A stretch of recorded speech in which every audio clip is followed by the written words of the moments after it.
I am not an African. I am a Black American. Get a load of this guy. Nigga! This Black History Month, we're highlighting foundational Black Americans whose ingenuity, innovations, and labor play a critical role in American culture and infrastructure. Hey, so are non-American Black people allowed to celebrate Black History Month? When you hear Black history, we're not talking about anyone from Africa. We're not talking about anyone from the Caribbean islands. We are talking about foundational Black Americans. But at a base level, I think we're forgetting something very integral. They know we're Black. In fact, they know we're Black so well, they found ways to interweave communities in Minnesota under the same state-sanctioned violence they've legally placed on Black Americans since emancipation, right? All right, this news just breaking moments ago. Fox News has obtained photos of one of the Somali illegal immigrants wrapped up in the Minnesota fraud scandal. Because structurally, historically, ICE does not move like the Gestapo. They move like slave patrols. And the reason nobody wants to say that out loud is because slave patrols aren't foreign. They're not exotic. They're not evil elsewhere. They're American, homegrown. Slave patrols were legal, state-funded, community-supported. Their job was simple: stop people, demand proof, and decide on site who belonged and who didn't. I mean, everybody not like shakes their head at the Epstein files and then eating children, but the most profitable way to have a plantation in the South at the time was by creating literally farms where you tied down Black women and just forced them to reproduce. Right? This is history. Black history is the continued history of a people who haven't gotten the justice and systemic wrongs further corrupt American society. I have a dream. What's up, Mez? What's up, RZ? What's up? Nice to see people flooding in. Hopefully we get more and more people as we progress.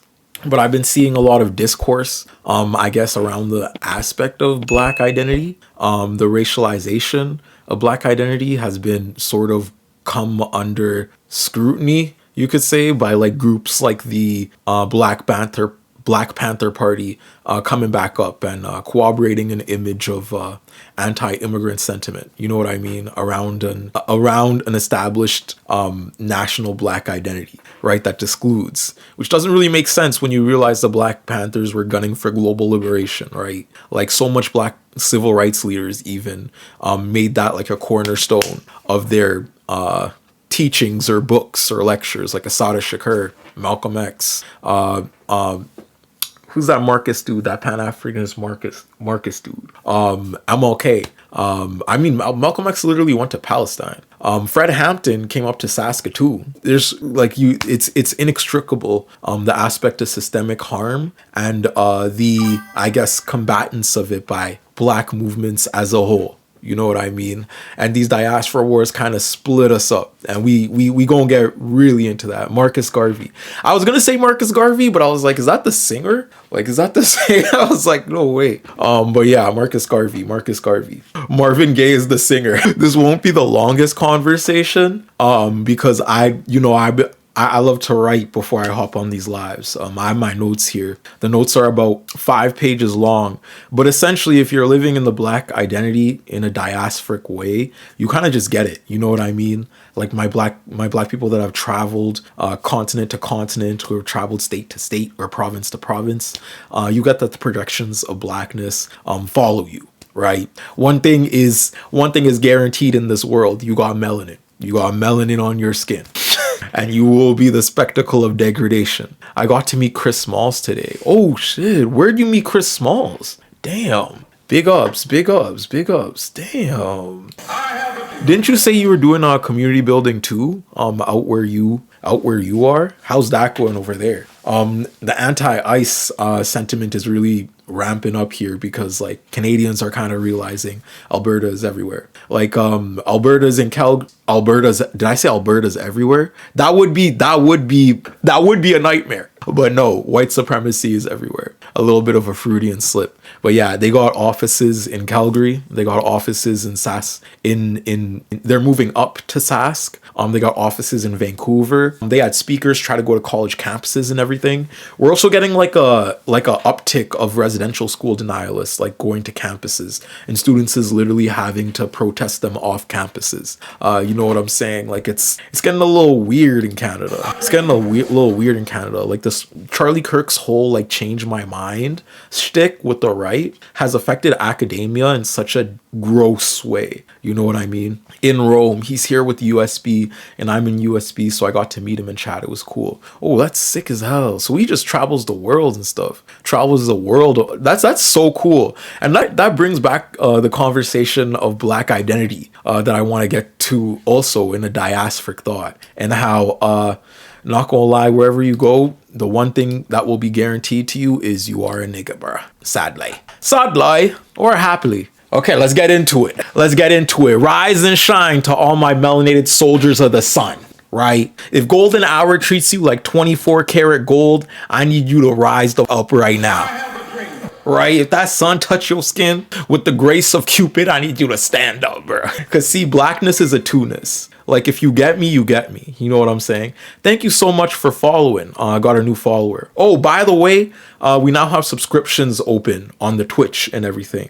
So you can subscribe there. I had to plug that sometimes. I'm so sorry, but you can subscribe there if you want to help me, because I'm trying to go a bit harder on Twitch. But see, black is a two-ness, right? And if you get me, you get me. Implicit bias is everything, right? The projection of your skin is everything. It cycles into surveillance, twists into relationships, and becomes vines of jaded reality you uniquely live in as a person, right? See, if you go to Edmonton, you go to Toronto, you go to Georgia, you go to Texas, you go to Illinois, Indiana, New York, California, Minnesota, one thing remains true, right? You will be black. You will be black wherever you go. Right? My goat is back. This means everything. Nice to see you, Nana. Nana, shout out to the Edmonton community. Nana from there too. Right? But I mean, speed could prove you could literally put a black person on any part of the damn globe, no matter the continent, and you'll be treated perceptually in the same realms of identity they inflict onto that population, right? And as marginalized people, we constantly have to move through this perception at a relational level, right? And see, living through an unidentifiable, demonized minority creates a rigid way of fathoming even the world around you internally. And this projection rules over your life in rules of respectability sometimes, right? It may look like your parents changing your name to a white one in order to give you better job opportunities in the future, right? I know a lot of Africans like that, adopting a nickname in order for white people to enunciate easier, right? You won't go by Alumata, now you're Paige, right? You won't go by Adut, now you're Megan, right? Not showing anger in school for fear of surveilled implicit bias enacted by contrast of a teacher, right? Being afraid of putting a shiesty on in the winter for fear of being seen as a YN, right? These are all things that will occur. Having to straighten your hair or slick it down to make it look more presentable. More in the case of black women, right? Wherever you go in this world on a sliding scale of anti-blackness, these projections will be placed on you, right? And I don't say this for sympathy.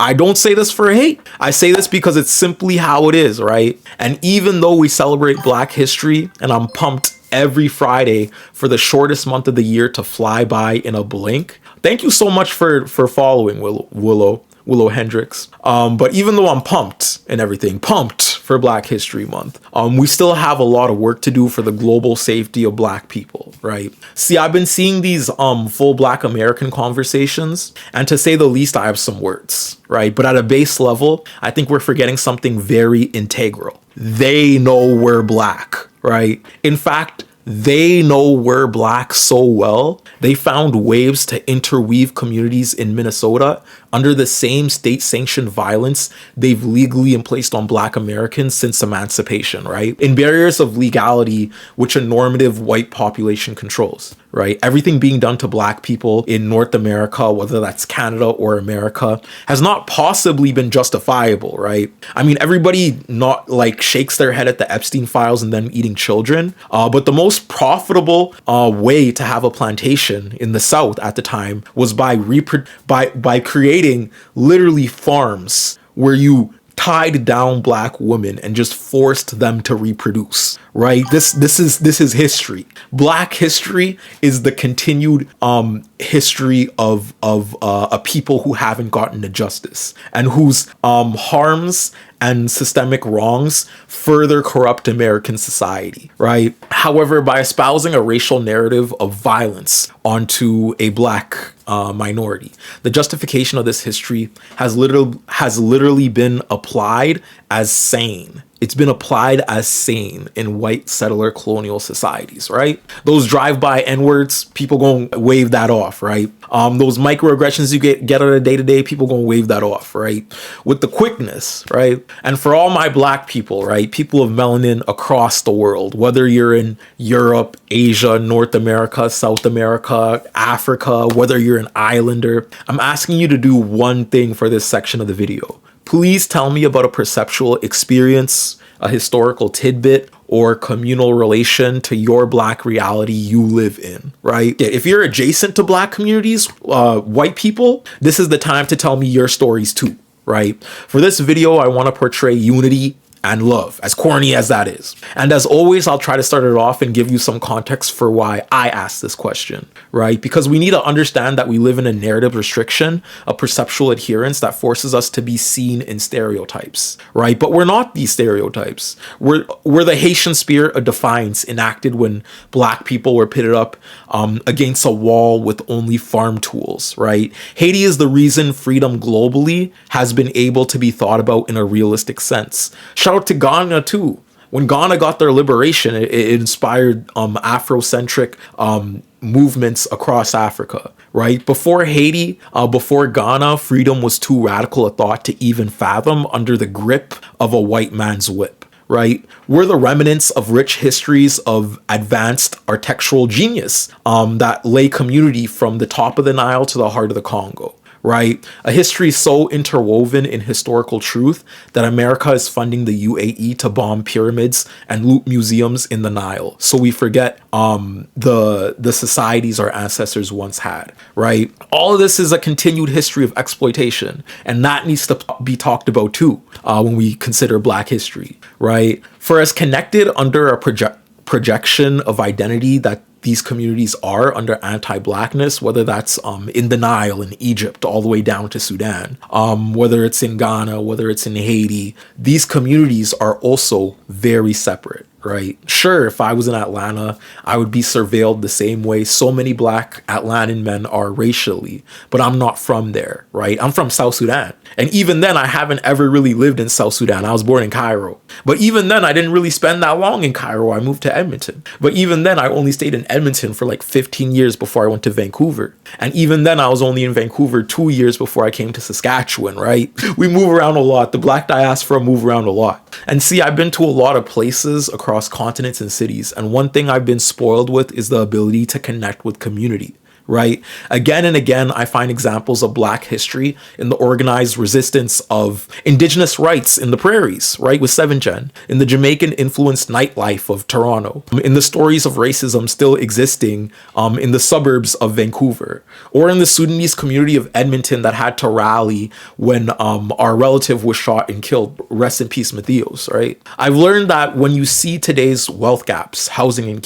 insecurity, and underfunded black communities, you're looking at a history staying active. But when you're looking in the eye of a friend, you made protesting systemic injustice a reality. You're looking at the next generation of resistance blossoming in real-time narration, right? And I'm more interested in fostering that space of real-time narration between black people. You know what I'm saying? That's what the dream was about. That's what the dream was about. Fostering this real-time space of black communal thought and uplifting each other. Shout out Burkina Faso too, right?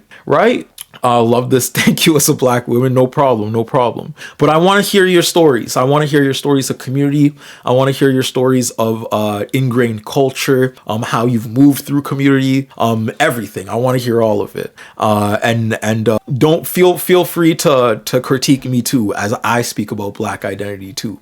Because now we're going to go into the full black American conversation, right? Using this TikTok I've seen on my For You page to highlight a little bit of what's going on. And if you prefer to skip to the good parts of black history and the more positive sides of community, when this video is up, there's going to be a damn timestamp and you could skip to part 3, which I'll have in the video. Or just get to the comments and start typing, because I'm sure there's going to be lots of people in there. But I still feel it's important to talk about how the black community is connected in a diaspora, right? Not to pull up the first video of the day. Love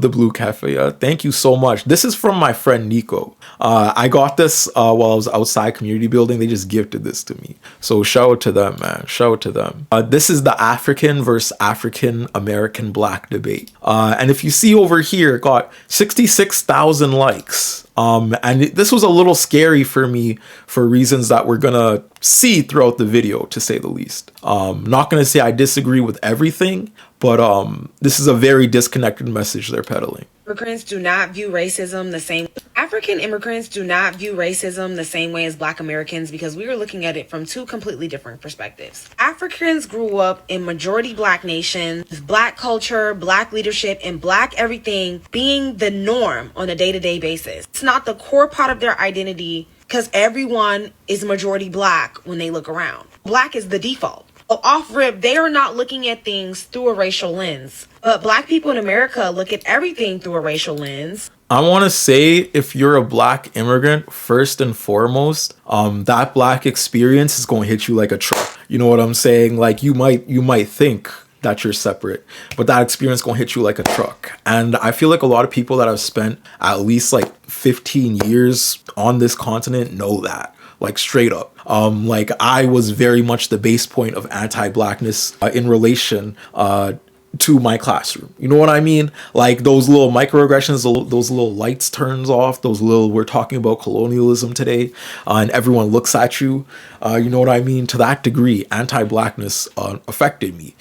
You know what I'm saying? And when we're talking about Black identity, when it comes to systemic insinuation, like I said at the very beginning of this video, they know your Black identity. For as much as you try to refute it, they know your Black identity, maybe even better than they do, because they grouping us all together. I promise you, these white folks couldn't tell a Southern Sudanese person from a Somalian person, from a Haitian person, from a Black American Atlantan person. I'm telling you, when that gun pointed, all they care is stop resisting, bro. Then 8 shots, bro. Silly little fellow said, I don't know if this counts, but one of my friends growing up always got praised for sounding white, while the other Black people around her weren't taken seriously because of how they talk. Happens so much here, right? I will say, in the aspect of systemic violence, I saw that playing out in my schools too. Nana probably knows about this too. The literal Edmonton school system has these dashes, right? -1, -2, -3. And when you get to grade 9, and if you don't have 70 to 80% in most of your core classes, they'll send you down a dash. And what happened was, a lot of these immigrants, right, because of lack of connection to the English language, because they've been here for such a short amount of time, will be knocked down all the way to English -4. You know what I'm saying? Maybe they'll have trouble even understanding curriculum because they can't comprehend English as well in their studies, right? They'll be going through math formulas or social homework and not be able to comprehend it as well. All of a sudden, they'll be knocked down to -2, -3, right? And what happened was, essentially, we had a group where second generation immigrants and first generation immigrants who have been here for a while, you know what I mean, essentially got into those -1 classes, those IB classes. But a lot of -2 and -3 were just filled with immigrants who have just arrived. You know what I mean? And very, very starkly, this creates a divide, because now they're going to have to do 3 extra years of schooling. You know what I mean? Maybe 4 extra years of schooling at a secondary school before they can get that -1, -2 class and apply to a university, right? Or they'll be I guess, in essence, boxed in to only certain like manual labor jobs and everything, right? Meme Spaghetti said, I definitely know the feeling. I was rewarded for being one of the good ones all the time while just haven't been lucky enough to fake it. Made me see how flimsy the divide really is, especially when you actually know how academically hungry those immigrants are, right? Those joke about Nigerians always getting a degree doesn't come from nowhere, right? The fact it's your end of your life if you don't get that degree. The fact you disowned in some families. That is a difference, but even that difference comes from a systemic violence that those African immigrants realize happens in other countries, right? So when they come over here, they realize the abundance of opportunity that they have in front of them, and essentially are forced to confide in these means of respectability, I have to say. Because we are the minority in a country that was built off of our oppression. And the entire system was designed not only to exclude us, but to capitalize off of that exclusion. So systemic oppression is the struggle that Black Americans are dealing with on the home front. Struggles that people are dealing with in Africa are due to a failing or underdeveloped system. Poverty. I want to say that this is very flawed too when you consider the fact that, like, you know, Sudan is a country and Libya is a country, and Obama actively like destabilized the whole of North Africa. So you'll have a lot of dark-skinned refugees coming into different countries. There's a big Southern Sudanese population in Australia, in Edmonton, beside big Nigerian population, beside big Congolese populations. You get what I mean? Like, it's not like we can freely go back and forth, right? Like a Sudanese person, a Southern Sudanese Dinka person is essentially in the same boat as a Black American because of the fact that we can't go back to our lands, right? We don't have a means of relation to our lands. Like, these are our new lands. So essentially, under that lens of systemic violence, we now become the Black people who are introduced to that history. And I will say a lot more immigrants need to be more mindful to how Black Americans have fought against these systems and everything, because that's dead ass. They the blueprint for sure. But the fact of the matter is, like, we're connected in the systemic struggle through an aspect of projection. If I'm standing beside this girl look like my sister, you know what I'm saying? And she calling herself full Black American. This girl could be Sudanese. This girl could be whipping up some kisra dead ass. You know what I'm saying? Like, this girl could be making a samosa with me and my mom. Like, if she was really gang, she was really Pan-Africanist gang. You know what I mean? But whatever. Let me keep playing. Corruption, lack of opportunity, economic instability, which is really the legacy of colonialism and neocolonialism. So in their minds, they see America as having a functioning system. They see America as full of opportunity compared to back in Africa. So they come here and they focus on individual advancement, where Black Americans see the system. Yeah, I also want to say that's wild saying colonialism isn't systemic violence. Colonialism isn't systemic violence? What is colonialism then? Is it not the systemic violence of white countries economically profiting off of countries that they actively destabilize, like the UAE taking gold out of Sudan and essentially making a whole damn city the size of New York in the span of 5 years just off of killing millions of Sudanese people and then taking gold off of their land? You know what I'm saying? Like, isn't this what it is? Oh, thank you so much for following, Frogster and Mousebreaker. Thank you for subbing too. By the way, you could sub, that would help incredibly with the Basil bucks and whatnot if you don't want to get those ads. But yeah, it helps incredibly. Someone said, wait, isn't that literally what it is? It definitely is. Focusing on where people were born isn't individualism. Yeah, that's kind of weird. As being historically and currently rigged against us. We are not immigrants. We are people from whom system was explicitly built to oppose. They often see racism as individual prejudice, personal act of meanness or ignorance that can be overcome or ignored on their path to success. Where Black people understand that it is systemically embedded feature of law, institution, and economic that create a barrier far beyond individual prejudice. And I think a lot of the disagreement comes from not understanding what something means to be systemic. And something is systemic pattern behavior or a culture that is repetitive that many people are perpetuating. Because there are many people in America who are racist and have anti-black sentiment, and they encompass various positions and roles in America, it makes racism systemic. I will also say that that aspect of systemic racism, right? You think when those people, you know, thank you so much for subbing. Thank you so much for subbing, Winless. God damn. But anyways, in an aspect to systemic racism, right? You think those people in power, those rich white men in power, you think they really care that they're putting racist laws on black Africans? You know what I'm saying? Like, the same spectacle of anti-black ideology is the reason why ICE is gearing up, right? It's the reason why they're giving so much money to ICE.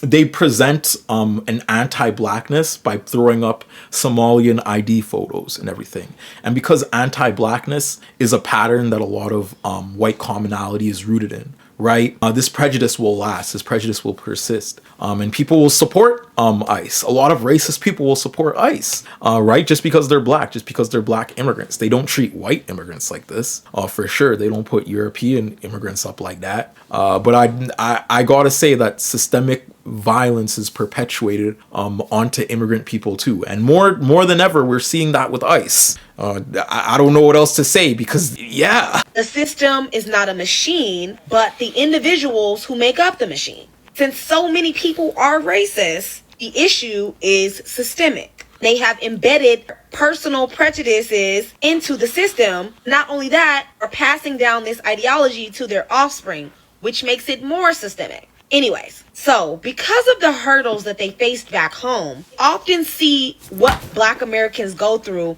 as trivial or frivolous or not as hard as compared to what they went through back home. That's where the ideology that black Americans are lazy comes from, because they face national systemic instability in their homelands. But what they are not understanding, I'm not gonna lie, like, my mom didn't really have that same view of anti-blackness because we came here as refugees. You know what I mean?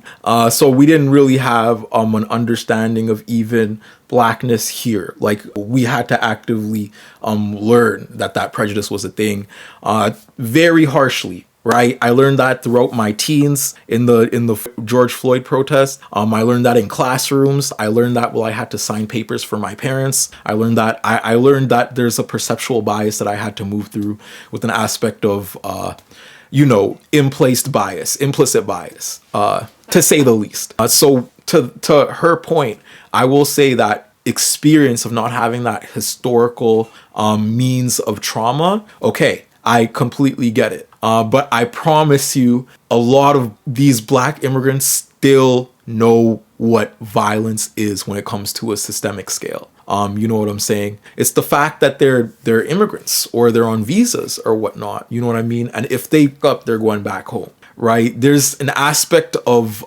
fear, real institutional fear, real systemic fear rooted in the harm that white politicians put on us, I gotta say. But that whole aspect of black Americans being lazy, of course we don't know this is right? Of course we don't know this is right. We know that black Americans have literally not built this country, but forcefully were made products of labor in order for white men to, profit off of their labor. So not saying that's not a thing, and I'm not saying that there's immigrants that don't believe this. But that's a very interesting conversation, because I think first and foremost we have to be connected to our history as black immigrants. But I don't know how far that conversation extends, because my mom hasn't really been xenophobic. You can't really be xenophobic when you was dark as us. You know what I mean? Like, if you was dark as me and you were cool, you're not gonna have a good time in life, bro. You're not gonna have a good time in life. Meme Spaghetti said, I fear that in this take, there is a massive overestimation of how many Africans come to the West under ideal circumstances, by merit to the nation and passing every test the nation requires. Right? Like, they act like there's not every single glass barrier to even set foot on this land, right? Like even refugees that come here, you can't just come here and be granted amnesty. Like you literally have to win a lottery in a refugee camp, right? Most refugees never leave that refugee camp. They die there, or they get placed in ghettos across certain occupying countries, like maybe Israel if they're from Sudan, or maybe Kenya if they're from South Sudan, or maybe Ethiopia, you know what I mean? And they're still forced to meet a systemically oppressed life to that degree. And I'm not saying it's worse than over here. I'm saying like these systems of anti-blackness go to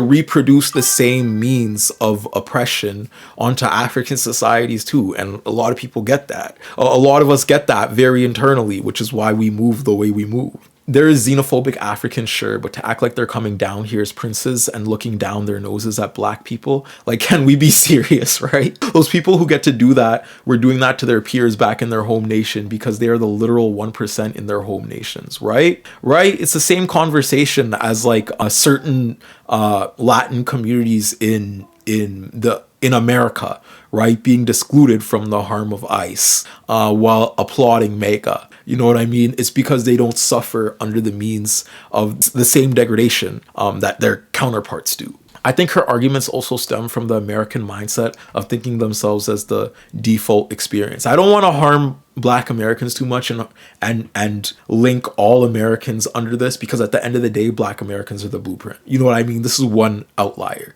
Like I could throw so much civil rights movements, like civil rights leaders on the screens who actively helped combat apartheid in South Africa, combat apartheid in Palestine, combat apartheid in Sudan, combat colonial systems in Ghana, in Nigeria, right? Black Americans have essentially fought every single anti-Black fight. So I'm not throwing this back at them as a diaspora, because they've done a lot of work. More so, I just want to examine this conversation and have some type of back and forth before we get into deeper histories, right? And draw on the aspect of how systemic violence is globally connected.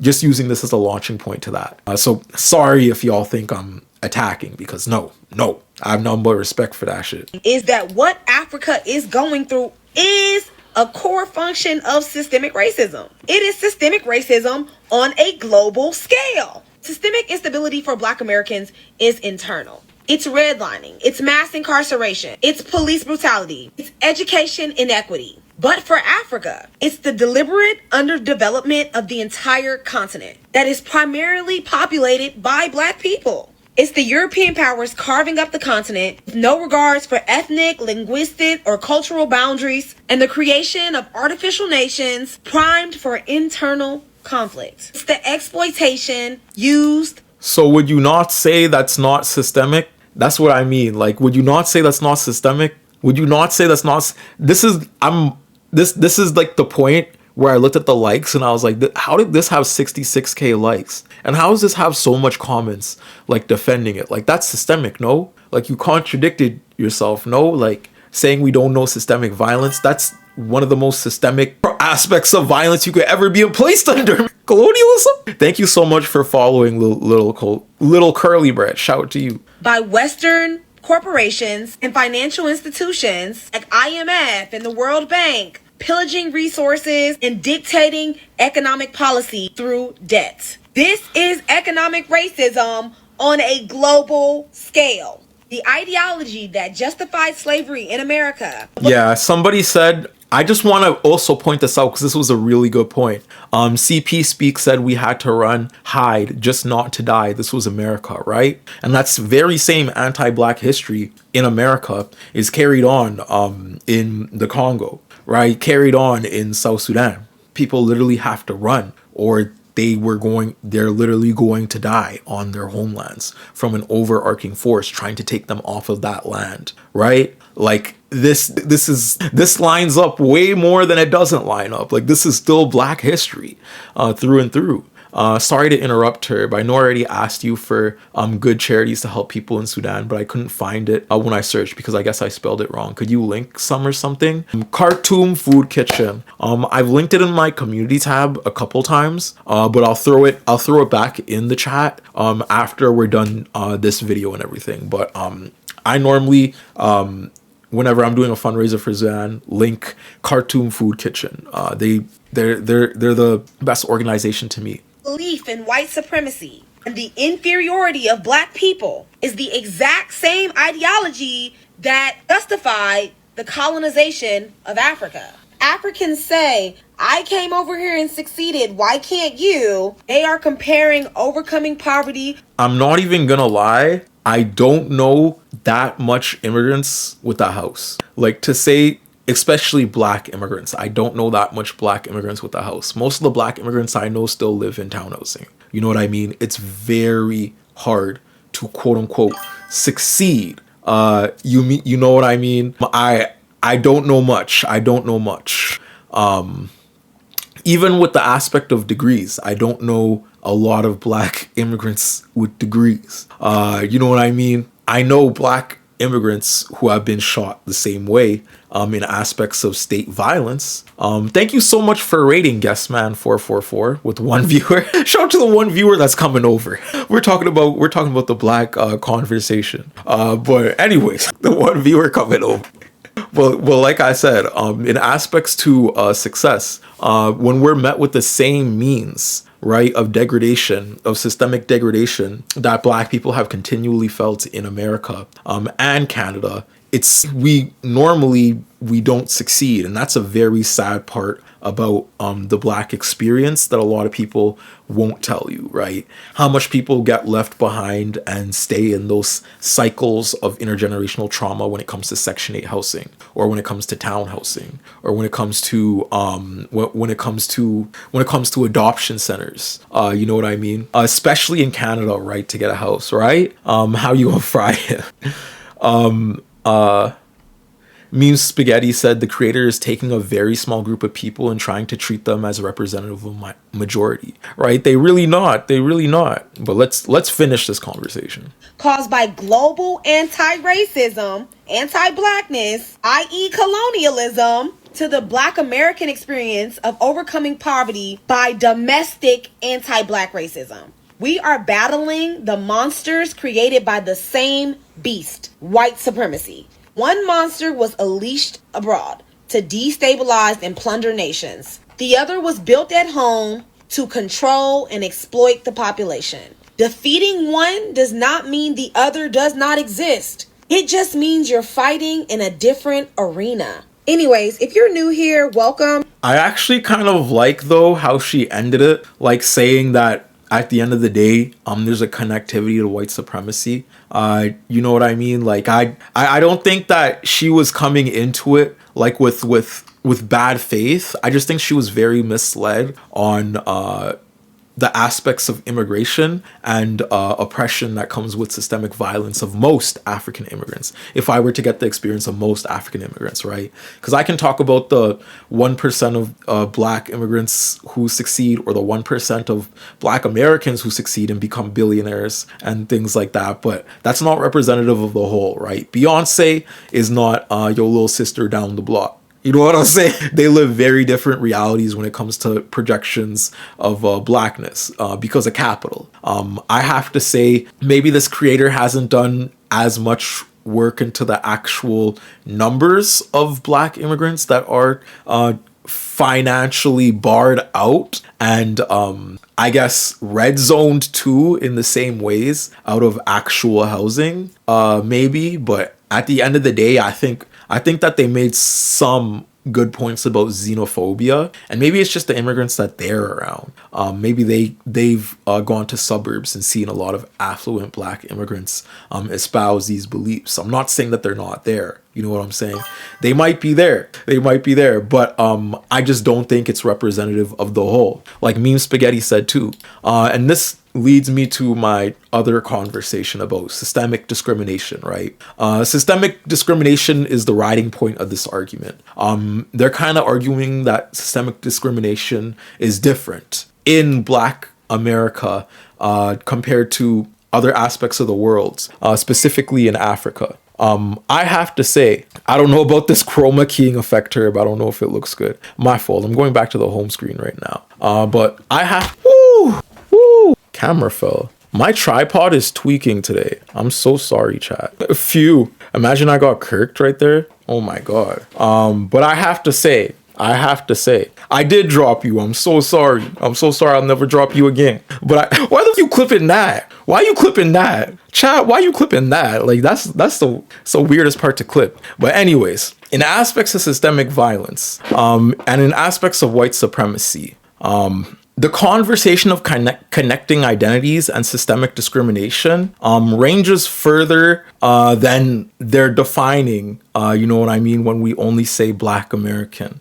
We also have to realize that we live in a global diaspora of anti-Blackness, right? And the way that, I guess, diaspora wars are used will not benefit us in this struggle. You know what I mean? Because like I said at the very beginning of this video, those white people in power, those white people that control the levers of power, know you're Black more than you do.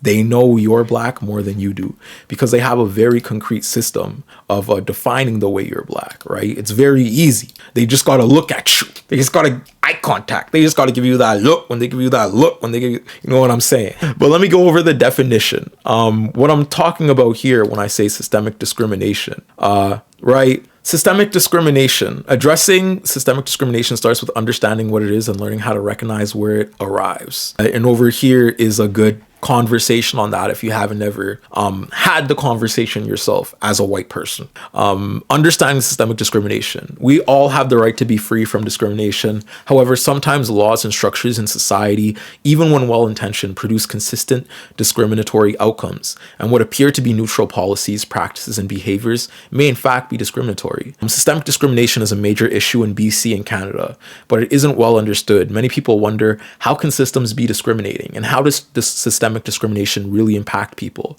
Because of this gap in knowledge, some people have experienced systemic discrimination without realizing it, and some have unknowingly created or perpetuated discriminatory systems. The resources on this page, beginning with the video and discussion guide, are designed to address this knowledge gap, right? And then they have got a little flow chart. Think about it like this, right? These systems can be harmful to some groups of people by making it more difficult for groups to get what they need, or by increasing the disadvantages some groups already experiences. A really good example of this is housing, right? One prominent society of settler colonial influences, you know, the Caucasians, they have a big, a lot of them have housing more than Black people do, more than people of color do. You know what I mean? And this is because of an aspect of systemic discrimination related to redlining, right? Increased disadvantages are basically parroted onto Black people historically, right? And this happens whether you're in America, whether you're in Canada, whether you're in the Netherlands, whether you're in Australia, in any place where there's an aspect of anti-Blackness and a predominant white majority is the norm, right? Groups impacted may lose faith and trust in the systems or even blame themselves. Groups facing systemic discrimination are often unjustly blamed for their disadvantages. And like that lady said in the video, a lot of Black Americans are called lazy, even though their ancestors worked to the bone, right? To the bone, like 12 hours workday.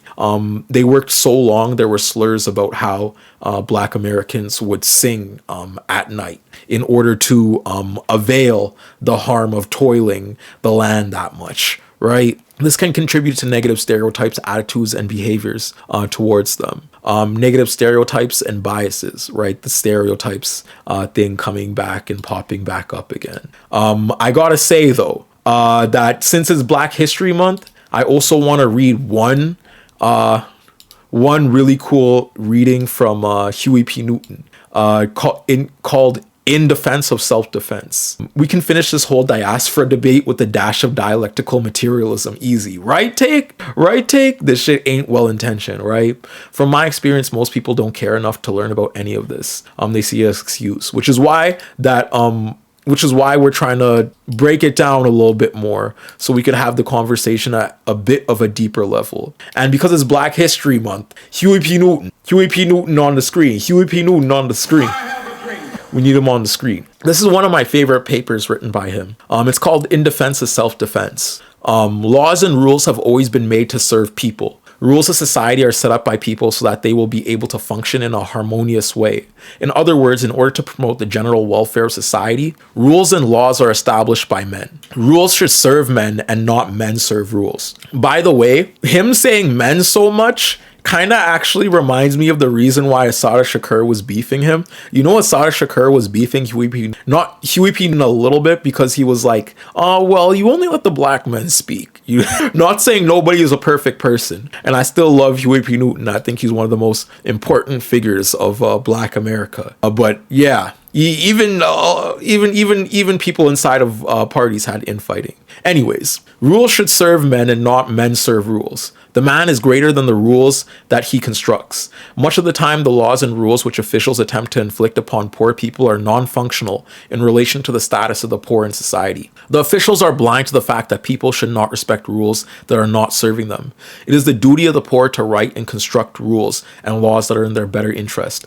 That is one of the basic human rights of all men. Before 1776, white people were colonized by the English. The English government had certain laws and rules that the colonized Americans viewed as not in their best interest, but as colonized people. At that time, the English government felt that the colonized Americans had no right to establish laws to promote the general welfare of the people living here in America. The colonized American felt he had no choice but to raise the gun in defense of the welfare of the colonized people. At this time, he made certain laws ensuring his protection from external and internal aggressions from governments and agencies. One such form of protection was the Declaration of Independence, which states, whenever any government becomes destructive to these ends, it is the rights of the people to alter it or abolish it, and to institute a new government, laying its foundations on such principles and organizing its powers in such forms as to tell them shall seem most likely to affect their safety and happiness. Now these same colonized white people, these ex-slaves, robbers, and thieves, have denied the colonized black men the right to ever speak of abolishing the suppressive system which the white colonized American created. They carried their madness to the four corners of the earth, and now there is universal rebellion to their continued rule and power. Right? And to emphasize that real quick, HEYYYY Newton is stretching this conversation of black identity, right? And talking about systemic discrimination and then canvassing it on a global playing field. Right? And he's saying this systemic discrimination has happened to even white people here in the colonies. But essentially what they chose was to parrot anti-blackness. You know what I mean? And across the globe, that same aspect of settler colonial adjacency has happened in varying ways. As a Jamaican Canadian, I've identified more with my blackness than I have with my Jamaican culture. So it's disturbing that some Americans are attempting to exclude the diaspora from their identity, right? But at the same time, you also have to give space to the community builders who have fought so hard for the aspect of that globalized identity to even be a thing, right? Without the Black Panthers and MLK, Fred Hampton, and all these other people, black people here wouldn't have a Black History Month. It's because a lot of black Americans fought very hard. But at the same time, it's shout out to the people in Africaville, you know what I mean, that fought very hard for enslaved black Americans and gave them a sort of place of systemic refuge. Not to say that it was complete systemic refuge, because at the end of the day, Africaville was torn down the same way places in America were torn down. You know what I mean? And Africaville was a place in Nova Scotia, which is in Canada, if y'all don't know that. It got torn down the same way that the Tulsa villages, the Tulsa city got burned down, right? Black cities globally in the Northern Hemisphere are torn down when they're doing too well, or when they're creating their own means of support separate from settler colonial adjacency. To anyone who thinks racism ended in the 60s, go look at the comment section under any black cosplayers videos, or go wait in a Call of Duty lobby, right? Right, god damn. Y'all can't take a joke nowadays. Why are you paying attention? Oh my god. But anyways, I'm gonna keep reading. I just gotta say, HEYYYY Newton straight up is connecting this to the four corners of the earth. They have carried their madness to the four corners of the earth, their caucasity, right? And now there's a universal rebellion against their continued rule and power. The black people in America are the only people who can free the world. loosen the yoke of colonialism, and destroy the war machine. As long as the wheels of imperialistic war machine are turning, there is no country that can defeat this monster of the West. But black people can make a malfunction of this machine from within. Black people can destroy the machinery that's enslaving the world. America cannot stand to fight every black country in the world and fight a civil war at the same time. It is militaristically impossible to do these things all at once. The slavery of blacks in this country provides the oil for the machinery of war that America's used to enslave the people around the world. Without this oil, the machinery cannot function. We're the driving shaft. We are in such a strategic position in this machinery that once we become dislocated, the functioning of the remainder of the machinery breaks down. Right? Penned up in the ghettos of America, surrounded by his factories and all physical components of his economic systems, we have been made into the wretched of the earth, who are regulated to the position of specters, while the white racists run their international con game on the suffering peoples. Right? And you have to look at how he's talking about a black American people, right, as a revolutionary aspect of disobedience to this white systemic corruption, essentially, that's spreading throughout the world, that's spreading its tentacles throughout the world.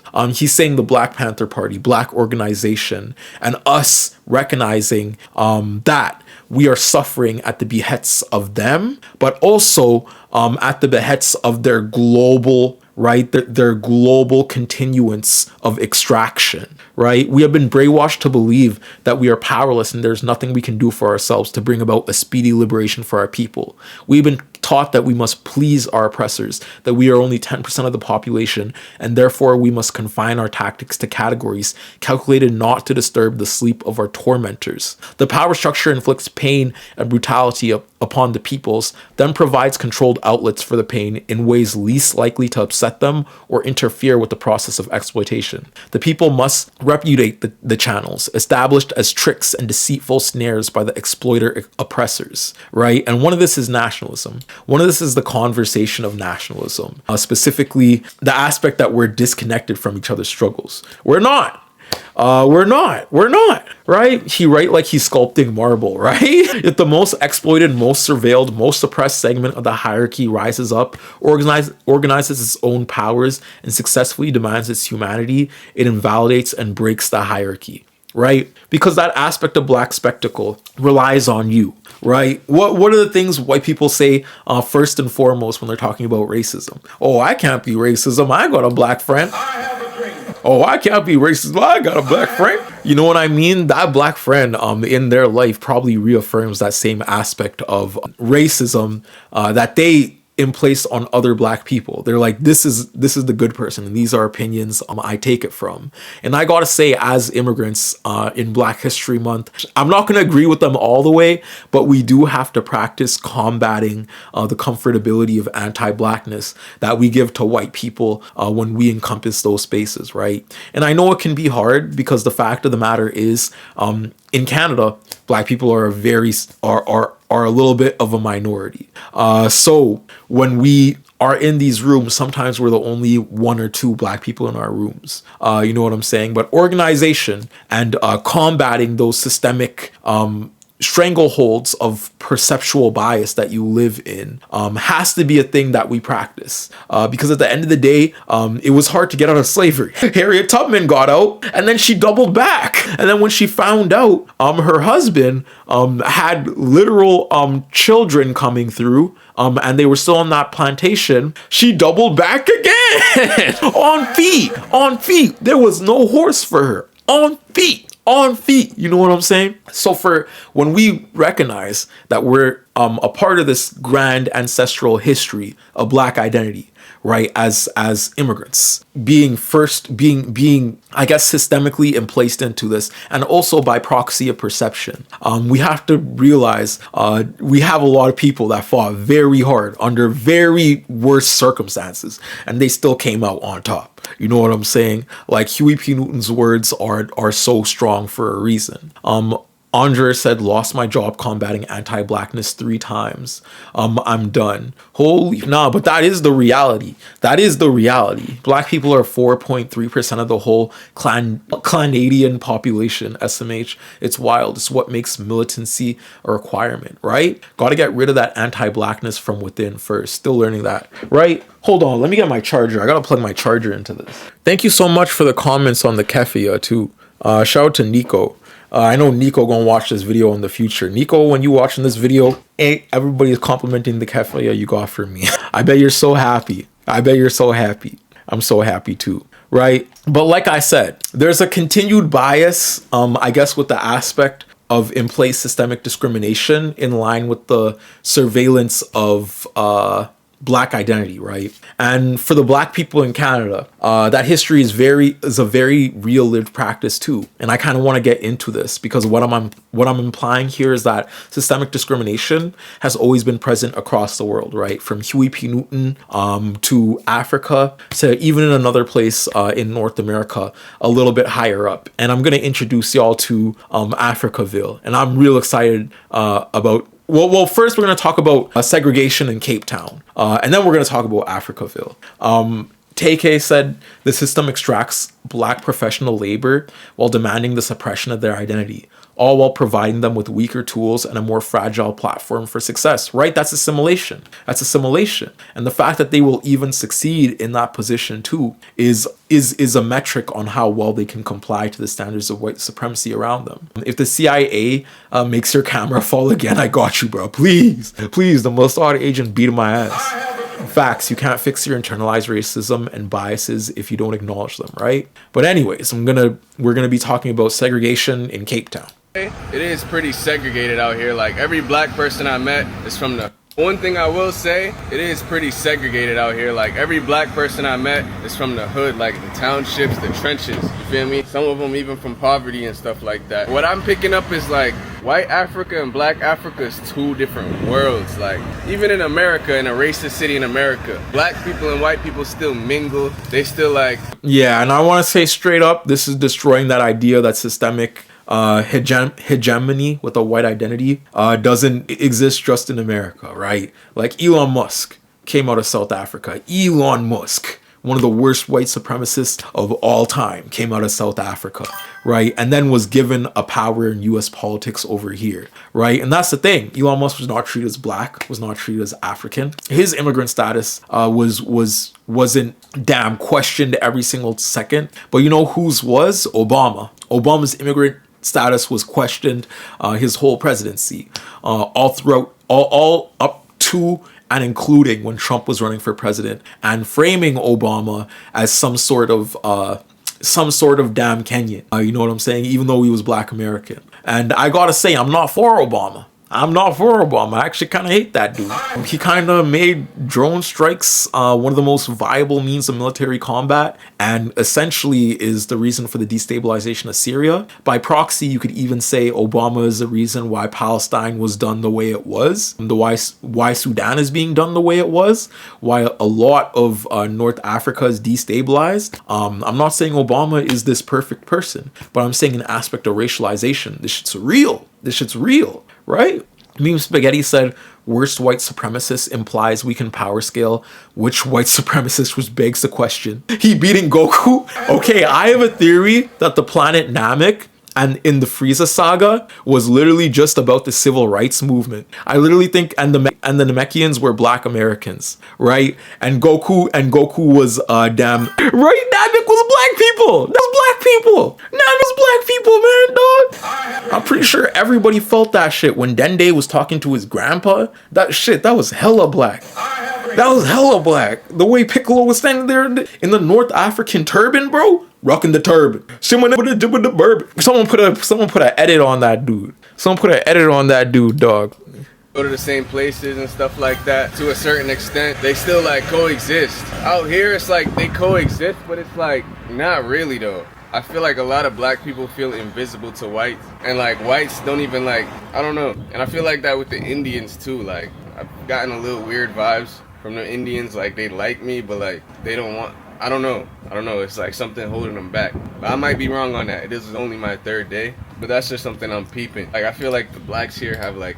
And one thing you really have to fathom too, when you start traveling or when you start like, I guess meeting more people globally, is the aspects of socialization that they've lived in, right? Because it's inherently different. Tyler hopped on stage and said that they're not black, they're Indian, right? And that's actually a socially feasible means of identity, right? In the caste system of South Africa. Right, because you have the white people, you have the colored people who call themselves Indians and are from a mix of Black diasporic identities, South American identities, and white identities. And then you have black people who are kept in certain towns and areas and everything. Right.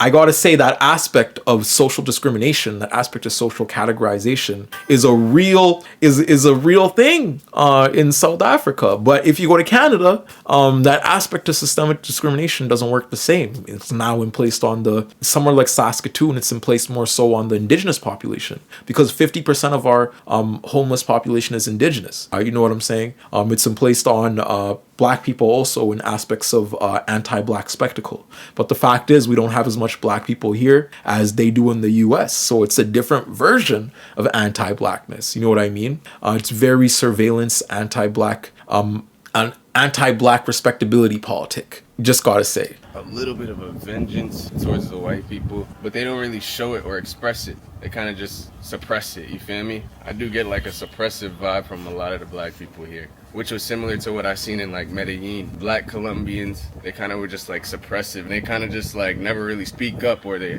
just move like they invisible a little bit. Cause everybody be looking at me like, yo, this is just not flamboyant, this just like expresses himself freely. The way I walk, the way I talk, the way I'm not like, I don't really like minimize myself around a white person or nothing like that. You feel me? I notice a lot of black people kind of do that out here. And I do not do that. Like right now I'm in the white neighborhood and it's like white Africa and black Africa feel like two different like continents, bro. Like right now we in a wealthy suburb and it's like, I don't even feel like I'm still in the same place as when I go downtown. And definitely if I hit the township, it's probably a whole different world even more. Every time I hear somebody speak about it, they talk about it like, I ain't heard nothing positive about the hood yet out here. Feel me? But they all live there. I'm like, there's no events, no good vibes in the hood. They're like, nah, it's all over here. One thing I will say, it is pretty segregated out here. Like every black. Yeah, but anyways, I wonder what even do in South Africa, bro. Like, what do you do in South Africa? If anybody from South Africa, please comment on what y'all do in South Africa and how you survive those barriers of race relations. Someone said, what do you mean do in Saskatoon?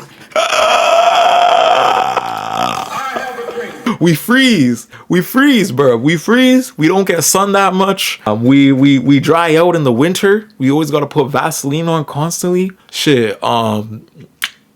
We organize into certain groups. A lot of us are doing like making our own spaces. Trying to create our own art groups and stuff like that. You know what I'm saying? But it's very hard. It's very hard though.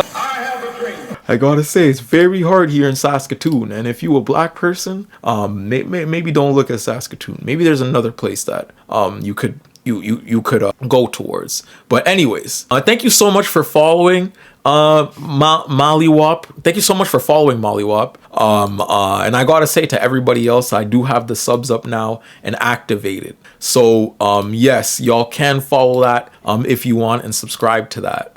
It would help a ton. But one thing I'm gonna go into now is the history of Africaville and the aspect of the systemic violence also happening in Canada. We went to South Africa, we were in America, now we come into Canada. You know what I mean?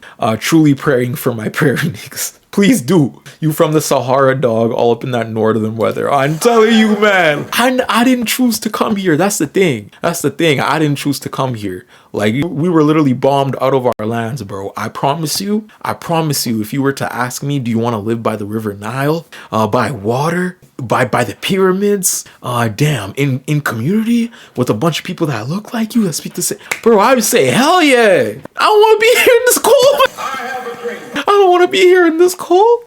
But first of all, located on Treaty 1 territory, at the crossroads of the Red and Asinobi rivers, an historical gathering place. The water in the museum is sourced from the Shohal Lake and has been carried by First Nations in Treaty three territory for thousands of years. The story of Africaville, a black community displaced by racism. Africaville was a close black community in the north end of Halifax for over 120 years. The city demolished Africaville in the 1960s, and its residents have been fighting for justice ever since. If you've never heard of Africaville, you're not alone. Oh, God, dog. Give me a second. I gotta plug my laptop charger. My laptop blinked at 5%, man. I can't let the stream end like that. But anyways, if you've never heard of Africaville, you're not alone. The story of the deconstruction of this small black community in Nova Scotia is not well known as it should be. It is part of a much larger story of black settlers in Nova Scotia, which goes back hundreds of years. Black settlement in Nova Scotia. Black people have lived in Nova Scotia since well before the city of Halifax was founded on Micmac territory in 1749. There are records of black people in Nova Scotia dating to the early 1600s, and many colonial settlements, including Louisbourg, brought enslaved black people to the East Coast indirectly via the transatlantic slave trade. In the late 1700s and early 1800s, after the American Revolution and the War of 1812, large groups of black settlers began to arrive in the province. Many of them were formerly enslaved people who had been promised freedom and land in Nova Scotia, but when they arrived, they encountered white settlers who viewed them as inferior. Because of racism, black settlers were pushed to the margins of society, right systemic racism, and forced to live on the most inhospitable land. Despite this, they persevered, developing strong, vibrant communities. Africaville was one such place, right? And here's a quote from a former Africaville resident. "You weren't isolated at any time living in Africaville. You always felt at home. The doors were always open." Right? Africaville was a primarily black community located on the south shore of Bedford Basin on the outskirts of Halifax. The first records of a black presence in Africaville dates back to 1848, and it continued to exist for over 120 years. 120 years, bro, before they destroyed it. Over that time, hundreds of individuals and families lived there and built a thriving, close-knit community. There were stores, a school, a post offices, and the Seaview Unit Baptist Church, which was Africaville's spiritual and social center. Unfortunately, discrimination and poverty presented many challenges for the community of people in Africaville. The city of Halifax refused to provide many amenities other citizens took for granted. This is the word for Halifax people. I'm not going to call them halogens. It just sounds like something medical, bro. The other Halifax citizens took for granted, such as sewage, access to clean water, and garbage disposal. Africa residents who paid taxes and took pride in their homes asked the city to provide these basic services on numerous occasions, but no action was taken. The city compounded the problem by building many undesirable developments in and around Africaville, including an infectious disease hospital, a prison, and a dump, right? And there's a sign here in front of Africaville that says, "Please boil this water before drinking and cooking," because Africaville residents did not receive water and sewer services provided to the other Halifax residents, right? There's a whole bunch of photos here. And it's so sad when you actually look at the history and realize how white supremacy won. You know what I mean? As we're gearing into it, the destruction of Africaville. Instead of providing proper municipal services to the community, the city of Halifax eventually decided to relocate the residents of Africaville. The city said it wanted to build industry and infrastructure in the area, but it also used the language of human rights to justify its decision, claiming that relocation would improve the standard of living for residents, right? The same standard of living that they placed onto those black immigrants because it was a black city. In January 1964, the Halifax City Council voted to authorize the relocation of Africaville residents, right? There were no meaningful consultation with the residents of Africaville to gather their views. Fewer than 20% of residents had any contact with the Halifax Human Rights Advisory Committee, the group charged with consulting the community.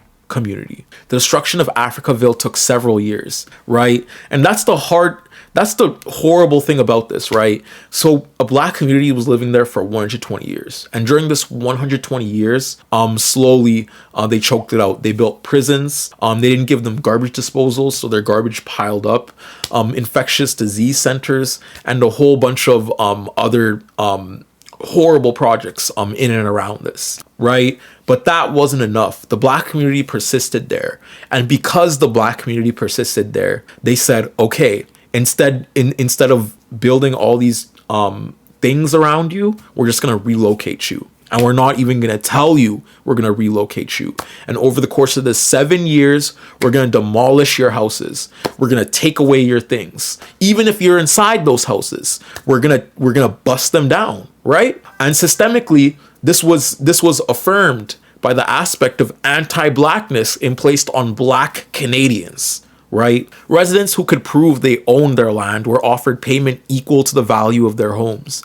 Residents without proof, many residents did not have deeds, even if their families had lived on the site for generations, were only offered $500. Those who resisted relocation could have their lands expropriated by the city. There were also some accounts of bribery and intimidation being used against residents to force them away from the neighborhood. The city demolished homes as soon as they were vacated. Infamously, officials bulldozed Seaview United Baptist Church, considered many the heart of the community, in the middle of the night, right? In the end, despite resistance, all residents were relocated. The last remaining Africaville home was destroyed in January of 1970. Horrible, horrible, right? Horrible, horrible. And then there's a quote here from Laura House that living in Africaville, we had our own home. It might not have been a mansion, but it was a home, right? Someone said disgusted, but not surprised, right? This is Black history. And this is the Black history that we're not taught as Canadians too. Because as I was growing up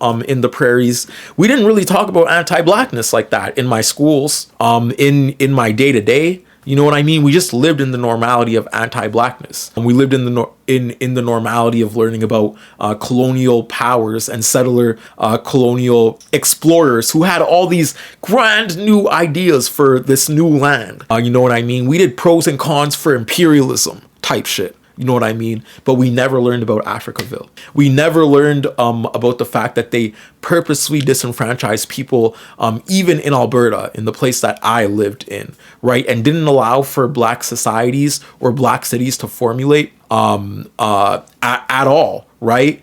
Taking away things that Black people would need to toil the land, like tools, and instead giving them to settler colonial adjacent people, basically Caucasians, you know what I mean, white people, crackers, right? Well, we got nothing type shit. And the fact that only in the last 100 years was immigration legally allowable to Alberta, you know what I mean? So even in the aspect of Black identity, we're direct history because we're the first lineages of Black people who were raised in Alberta. Right? Or we're allowed to be raised in Alberta. I won't say first raised in Alberta. I will say first legally allowed to be raised in Alberta. Because the fact of the matter is, Black people were illegal wherever you went. The KKK had chapters up here in Canada too. Saskatoon had the biggest KKK chapters in all of Canada, actually. We had as much attendance as some states, right? We had that much people in our chapters,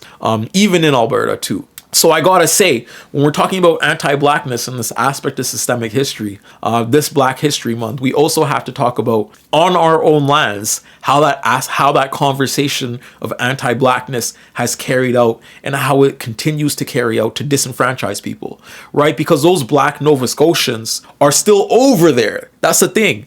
They're still persisting. Their descendants are still on this land, right? And they haven't been given reparations.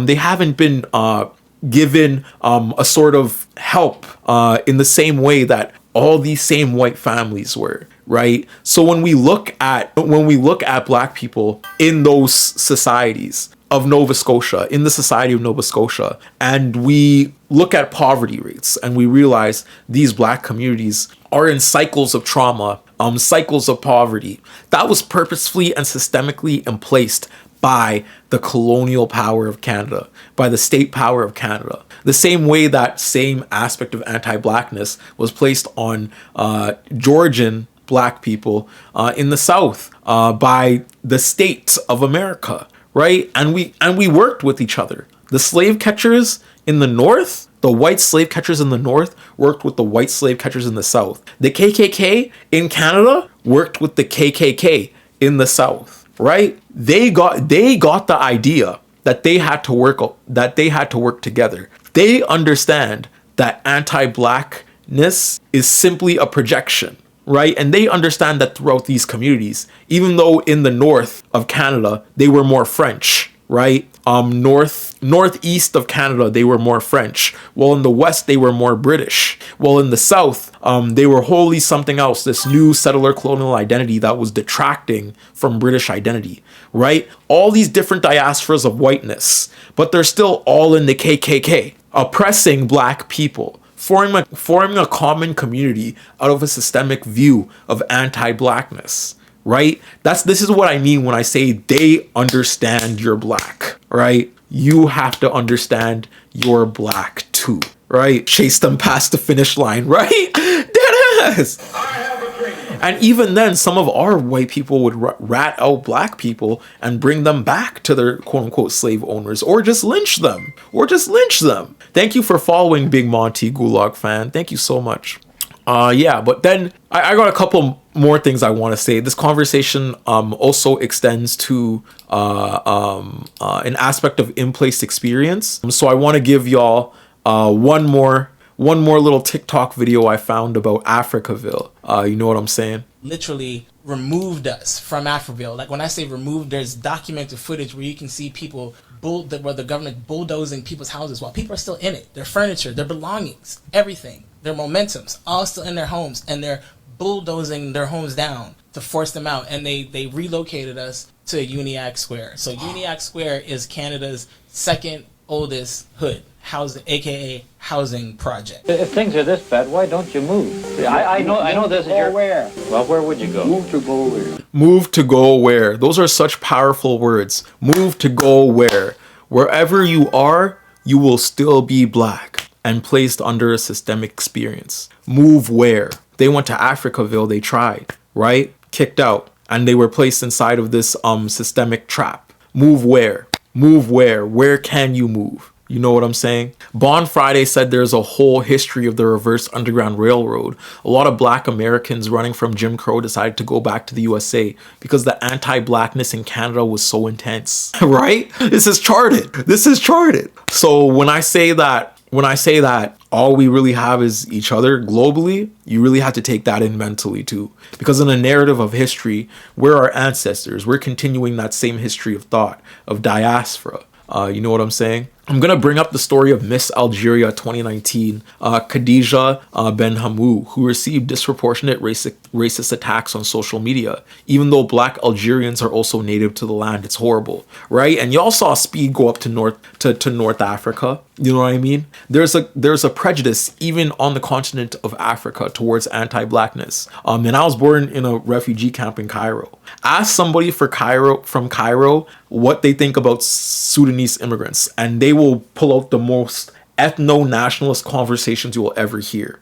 In Egypt right now, while there's a diaspora of Sudanese immigrants coming up, right? This Sudanese immigrant population is coming up because the Arab supremacist conjecture of implicit bias that the UAE places upon the world is going on to affect Sudan, right? And they're bolstering the forces of the RSF, which is a wing of the Sudanese government, in order to attack dark-skinned people that live in Darfur, right? In order to kill dark-skinned people that live in Darfur. So essentially what happens is these dark-skinned people that live in Darfur come up to Egypt, right? They come up to Egypt for a better future. And my family was one of those families that came up to Egypt. But then when you're placed in Egypt, all of a sudden you're stuck in that systemic loop. Now you're in a refugee camp where you're discriminated. You're not given the best resources, obviously. Refugees are not given the best resources. Elon Musk just cut out Medicare specifically for the continent of Africa,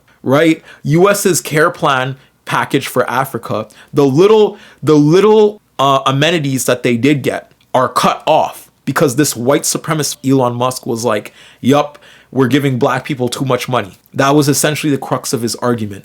Acting essentially, this is what I'm saying when I'm saying white people across diasporas, white people, that white South African Elon Musk understands that he has to cooperate with other racist white people around the world in order to take things away from us. But anyways, back to the story. because what I'm highlighting here is racism in North Africa. So these Sudanese people move in to refugee camps, right? And then they try to get jobs in the cities, or they try to move abroad, or they try to go somewhere else. And essentially that anti-blackness is placed upon them, to the point where the Egyptian version of ICE right now is telling Southern Sudanese people to keep their papers with them because they're not indigenous to those lands, quote unquote. Right? As a black person, where the do you run? You can't even run to your own people in Africa. You can't even run to your own people in Africa. You know what I mean? These aspects of anti-blackness are a metric of surveillance that is in place throughout the world. And yes, USAID was definitely a side op, but at least they provided some means of care. You know what I'm saying? And that little means of care is now ripped away. From that population, right? And one thing I want to bring back into play is we already went over this, right? Yeah, we already went over this. But what I really want to staple across and what I want to bring home is the fact that the Black diaspora is connected. Because even though we brought up systemic harm of places from America and Canada, the fact of the matter is those revolutionary leaders knew that we had to be connected too, right? Black people knew that they had to fight for each other too. Before Fred Hampton died, shortly before he was murdered by the Chicago police, he visited Saskatchewan, which is in the prairies in Canada, if y'all could see that right here. It's called the Black Panther in the Great White North. In November 1969,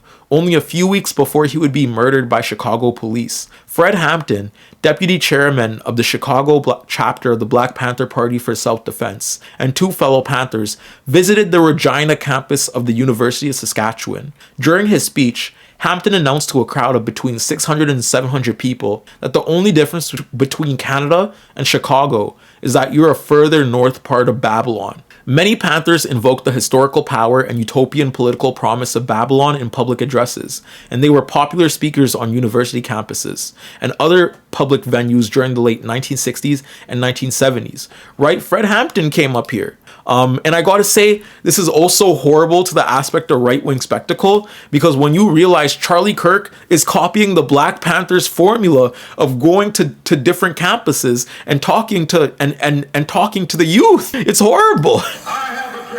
The white people take our methods. They take our methods and use them to community build with other racists, other bigots, other anti-transphobic idiots, you know? Like this is a very real thing.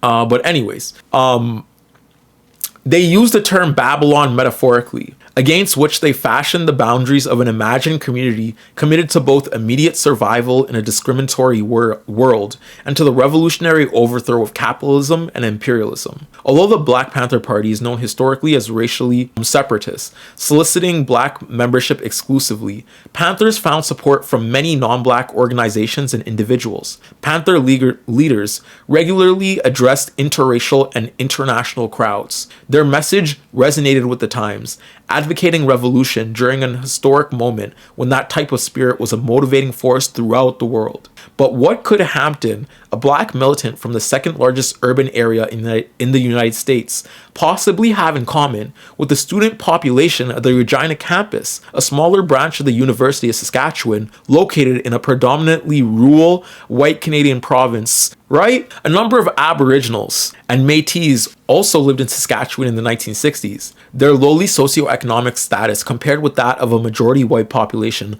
helps clarify Hampton's Babylonian compromise. In this sense, Hampton found a supportive audience in Regina, even if his appearance sparked a vocal community response that was not entirely positive. The debates that appeared in the local press in the weeks surrounding the Panthers' visit masked the fears of Canadian prairie residents as they confronted their own social problems at home, like police violence and racial discrimination. Canadians adopted the lessons of American radicalism and sought to apply these actions at home during the 1960s and 1970s. And Hampton was a captivating figure who helped inspire Canadians to do it, Saskatchewan Canadians to do it. This person from Chicago, right? But more than that, Hampton's presence on the unfamiliar Canadian prairies demonstrates how committed he was to the revolution and how far he would travel to organize and promote it. Hampton's visit to the Regina-based campus reveals the ways in which he supported the class-based revolutionary agenda of the BPP, which promoted radical activism and cooperation among oppressed peoples everywhere, regardless of race. The Panthers' reception in Regina also demonstrates how similar social conditions in very different places had the potential to encourage unlikely connections between separate populations during this historic period of intense social upheaval and militant activism. Right? So I gotta say, this is a thing. This is a thing of black communities shared throughout the world, right? Back to my scene 3. How long are you streaming for? I got a couple more points I gotta get across. I'm sorry. I didn't think the stream would be that long, but then I started going and I got a lot of points. I'm so sorry. I got a lot of points I wanted to talk about. Ayer said North African states completely disregard their own black populations and their histories. They continue to reinforce anti-black racism by institutionalizing a white Muslim Arab-only identity. Right? Thank you so much, Sam the Don. And by the way, if y'all sub to my Twitch, that helps so much. Y'all can be some of the first subs. I don't have any subs on my Twitch, so well, I think I did some this stream some people subbed. But yeah, united beyond race intersectionality. All this to say, the thing that drives this perceptual connection is ingrained in systemic racism, right? It's historic and measurable in modern systems. Its communities can be tracked, right? This includes the purposeful attacks on Africaville, the purposeful attacks on black community leaders in Chicago, up to and including the death of Fred Hampton, the murder of so many college students in the Black Panther movement, right? This includes policing. This includes a perceptual bias of femininity regarding to hair bias, you know what I mean, with black women across the world, right? And I got a quote here too. The Nova Scotia Human Rights Commission's work on street checks states clearly that the practice had a disproportionate and negative impact on the African Nova Scotian community. And background information notes that released data indicated black people in Halifax were 3 times more likely than white people to be stopped. Right? Being surveilled at a traffic stop, right? I know we all have had that conversation from the Black Lives Matter movement, maybe all the way up to even in your everyday life, right? With your parents at some point, going over the safety of what you should do at a traffic stop, right? This systemic marginalization is so deep, we preemptively prepare for it. Right? The thing is, these measures of discrimination can be charted across societies. Another quote, figures obtained by the PA news agency from the Metropolitan Police show that of the 21 femicide victims recorded in 2022, 9 victims were black women and girls, meaning that 43% of the overall statistic were black women and girls. This is in London. This isn't in America. This is in London. 43% of the overall statistic were black women and girls, despite black women only making 14% of the population in London, and roughly 2% of the black girls are adultified and seen as resilient. This carries on into adulthood and leads towards dismissive attitudes towards suffering, right, and abusive relationships that black women have. These racial realities of projection shared worldwide lead to these deaths in the UK, in Africaville, in Tulsa, in southern states, in North Africa, in South Africa even. You know what I mean? Despite those who would claim that these beliefs are trivial or anecdotal, this projection of black identity is historically justified on a day-to-day, because we can see the remnants of white supremacy succeeding with how much black people are disenfranchised, how much black people don't have generational wealth, and how much people across the globe and the diaspora are still continually depressed, right? And I'm gonna give you one more. Because for a lot of people talk about the fact that immigrant oppression is separate from the aspect of surveillance identity, right? Someone said you went out for a bit. Oh my God, I went out for a bit? When did I cut? When did I cut? What the hell? But anyways, I hope y'all heard that rant because I was spitting. I hope y'all heard that rant because I was spitting. But when we look at the aspect of racialized violence and how that's happening in the modern day, right? All the way back when with the black community, that was slave catchers. But now the spectacle is being placed on black communities in Somalia, and the fact that Haitian people are quote unquote eating cats and dogs, right? And diasporas of black immigrants are now being placed under this systemic pressure by the government, this systemic violence by the government. You know what I mean? And here it says the outlook on H-1B visas and immigration in 2016. The Trump administration will reduce legal immigration, increase deportations, and limit the hiring of H-1B visa holders in 2026. A proclamation issued on December 16, which prevents U.S. citizens from sponsoring a spouse, child, parent, or sibling from 39 countries. These countries account for approximately 20% of the world's nations. Additional policies are expected to restrict employers, universities, and immigrants, right? And even though Trump is pointing this camera directly at the Somalian community in Minnesota, you have to realize these H-1 visas being taken away will affect Indian immigrants who come here in search of better education and for an emplaced promise of work, right? When they get their degrees, you know what I'm saying? It's gonna affect it's gonna affect Haitian populations, right, who are having these lies spread about them. It's gonna affect UK black students who come here to study. It's gonna affect people from the Caribbean who come here on H-1B visas. It's going to affect people from Nigeria who come here on H-1B. Ghanaian people who come here. You know what I mean? It's going to affect everyone. All black immigrants. And I'm sure it's going to affect a lot of immigrants who aren't racialized in white identity too. Thank you for following Panda by Design. Thank you so much. Thank you so much. But anyways, the Trump administration has already reduced the projected level of legal immigration to the United States by more than 600,000 immigrants, right? The Trump administration's policies on illegal and legal immigration would reduce the projected number of workers. You will see them throw in all these statistics about having lower immigrants and whatnot, but that's to the satiability of white identity. I gotta say. Let's look at the way they demonize a community in somewhere like Australia, right? This is the Southern Sudanese Australians report of racial abuse under systemic discrimination. And I gotta say, as a Southern Sudanese person, all power to the people in Melbourne. My Southern Sudanese brothers and sisters in Melbourne, shout out to y'all. You know what I'm saying? Shout out to this handsome black man for protesting the way he is. Young Southern Sudanese Australians faced increased racial abuse and felt police profiling intensified because of the disproportionate media coverage after a Melbourne riot 2 years ago, right? The story is, after this Melbourne riot happened, what they did was place it on the aspect of gang violence. And then essentially what they did was start posting a whole bunch of photos of Sudanese people. What that happens is when the broader society sees all these photos of Sudanese people, at the same time they're seeing things like gang violence and harm. That perceptual bias, that perception of Sudanese people will become interlaced with the aspect of gang violence, interlaced with the aspect of gang spectacle and whatnot, right? Whenever a white people talks about Los Angeles, they'll talk about Compton. They'll talk about Compton. They'll talk about the Crips and the Bloods, right? They won't know shit about the black community over there, but that's what they'll know, right?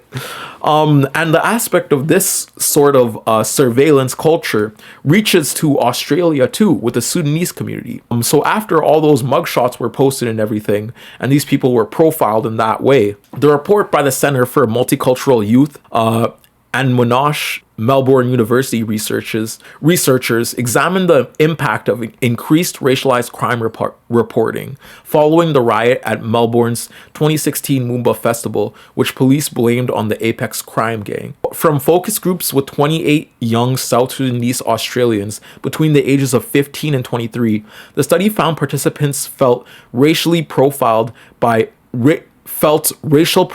by Victoria Police had intensified, and they reported an increase in the racial abuse they experienced on the street and at schools. That coincided with a huge increase in racialized reporting. Researchers said the words Sudanese and gang appeared in 130 news stories in Melbourne's top 2 daily papers in the 2 years after the March 2016 riot, compared with only 4 stories in 2 years prior. Quote, almost all participants described an incidence of verbal abuse in an open space, and some had also been victims of physical abuse, the report said. Similarly, they also reported increased surveillance, such as having to leave school bags at the door or counter stops, or people on public transport filming them just in case they did something wrong. The report was released this week by a Victorian election campaign that is expected to focus heavily on law and order issues, with the Federal Home Affairs Minister Peter Dutton repeating his claims of an African gangs crisis in Victoria. What does that sound like, guys? What playbook does that sound like? What playbook does that sound like, guys? Chat, before I say anything, what playbook does that sound like? What does that sound like is being parroted in Minnesota right now? What does that sound like? Does this not just sound like the aspect of state surveillance and violence that they place on the Somali community in Minnesota, on the Hispanic community in LA? This is the USA playbook to a T. But I wouldn't even say this is the USA playbook. I would say this is the global anti-black playbook that each country uses uniquely to their liking, right? On unique black communities, right? This has got to be a form of propaganda. Greeting Turbs, you look afraid, don't be afraid, this is a dream. The last dream you may ever have, for nightmares are coming. I wouldn't want to wake you up, but unfortunately you must. What the hell? What are you saying, dog? What are you saying? Bro, hopping in my community say I look afraid, bro. What the hell? I'm gonna start twerking on this shit, bro. I ain't scared. I'm throwing ass in the club, bro. I'm throwing ass right where I live, bro. I'm throwing ass, clapping my hands, making it clap in a figure 8, dog. I ain't scared of nothing. What the hell? America, can I copy off your homework?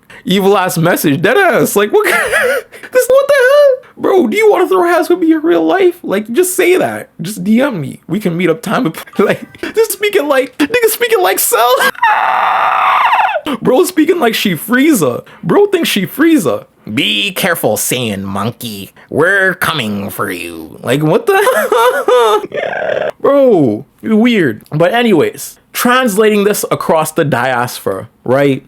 Somali communities say people feel insecure and live in fear after Trump's tirade. Many people in the Somali community say they feel fearful and angry in the aftermath of U.S. President Donald Trump's tirades against Somali communities in Minnesota. In a cabinet meeting Tuesday, Trump called Somalis garbage and said they contribute nothing to the country. He called Somalia barely a country and said he doesn't want people from the war-torn African nation in the US, right? This is what I mean. They know you're black. Wherever you're black, they know you're black, dog. Trump made his comments soon after reports that federal authorities are preparing a targeted immigration enforcement operation in Minnesota, focusing on Somalis living illegally in the U.S., according to a person familiar with the planning. In both the U.S. and Canada, where there are large Somali populations, some Somali community members say this has sparked fear, anger, and renewed concerns about safety and discrimination, right? Somebody talking about the Somali community and degrading them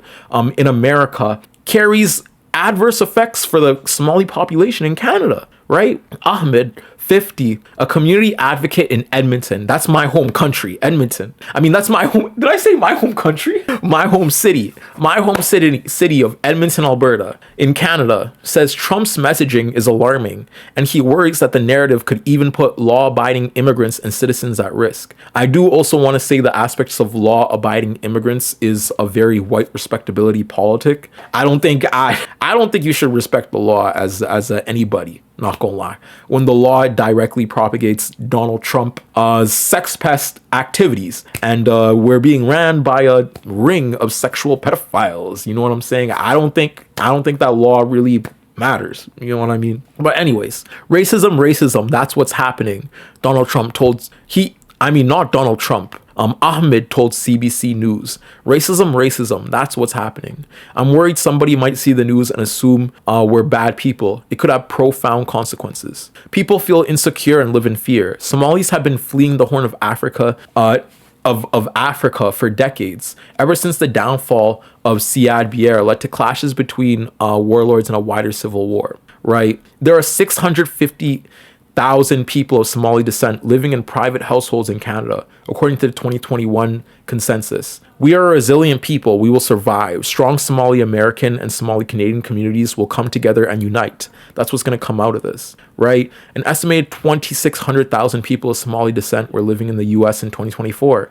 In Minnesota, community advocate and journalist Awil Sharer Wer says women and girls wearing the hijab have reported being chased down on the streets. He says both individual and groups are targeting Somali community members. This situation has reached a point where people feel insecure and live in fear, which does not reflect the values of society and human rights that the United States prides itself on, he told CBC News, right? And I gotta say, this is a real thing. Real thing, real thing, real thing. Someone said that's why I'll never forget Six Buzz for pushing right-wing racist narratives just to turn around and defend Somalis in America. Right? Six Buzz and all those borderline right-wing Psy Op campaigns that are ran on Instagram and are ran on Twitter, one day y'all will definitely meet the Nuremberg trial. One day you definitely will, right? If Donald Trump admit racism exists, he's gonna burst into flames like a demon sipping holy water, right? My fault for that. Happy Black History Month, by the way, Capalot. Nice to see you. Prez is a pedo fan, right? It doesn't serve us. But like I said, this conversation of Black identity in the Black diaspora extends further than maybe you know, right? And maybe you haven't traveled across cities, across states, across lines, you know what I mean? But the aspect of Black oppression, systemic oppression, and history is so much different from country to country, state to state, neighborhood to neighborhood, family to family even. Damn. You know what I'm saying? Some families are refugees that come from Somalia, come from South Sudan, come from the Congo, different aspects of systemic oppression. Some families have been here 4 generations, 2 generations, 1 generation. You know what I'm saying? We all have different experience of Blackness in a global identity. And our communities, I guess, are the direct narrations of what we're going to do next. And what I'm going to say for my last question and my last conversation that I want to have with my audience is, with this narration of Black history, how are you going to continue on the story? How are you going to continue to organize for Black community? What are you going to do for those around you? You know what I mean? Because for as much as Fred Hampton came up here in Saskatchewan and talked to the community builders about resistance, I have to carry on that narration of Black history and go out and serve my community with 7th Gen and organize with Indigenous community builders and other people systemically placed around me. Because although I don't have the biggest Black population around me, I still have Black people around me I can organize with. I still have Indigenous groups I can organize with. A whole bunch of people that realize we're being oppressed systemically and I can organize with, right? That's Black history here in the prairies. What is Black history like where you live? What's it like in aspects to organization? What's it like in terms of combating state surveillance? What's it like in terms of living in a day-to-day? You know what I mean? Do you live in the suburbs? Is this more of less of a class thing and more of a racial perception thing to you? Like, do you live in the hood? Like, is this more of like a I want to see everybody around me eat type of thing? Somebody knock on my door, I give them milk. Same way I knock on their door, they give me milk type of thing. You know what I'm saying? Is this more of that? Like, what is Black communal solidarity means to you? And as we're growing up and progressing more and more into an age of fascism, and white men are accruing more and more pockets out of racism, out of systemic violence, out of colonial violence, out of colonial injustice, how are we going to combat it? Right? Raptor Blue just rated the channel. Shout out to Raptor Blue. Thank you so much for rating the channel, Raptor Blue. Damn. Thank you so much for following. Shout out to y'all. Yeah. Oh my god, they throwing subs to the channels too. Oh my god, Raptor Blue. Oh my god. Shout out Raptor Blue. Oh shit. I gotta add you to my friends, dog. But anyways, we're talking about the Black diaspora of identity. We're talking about the history of that kind of connectivity historically, and we're talking more and more about how we apply that to everyday life. You said big fan, gotta hit and run. Oh, thank you. Next time stay for a bit longer, fam. I gotta figure out what's up with you, Raptor Blue. I gotta check out your stuff too, Raptor Blue. Damn, getting a lot of follows.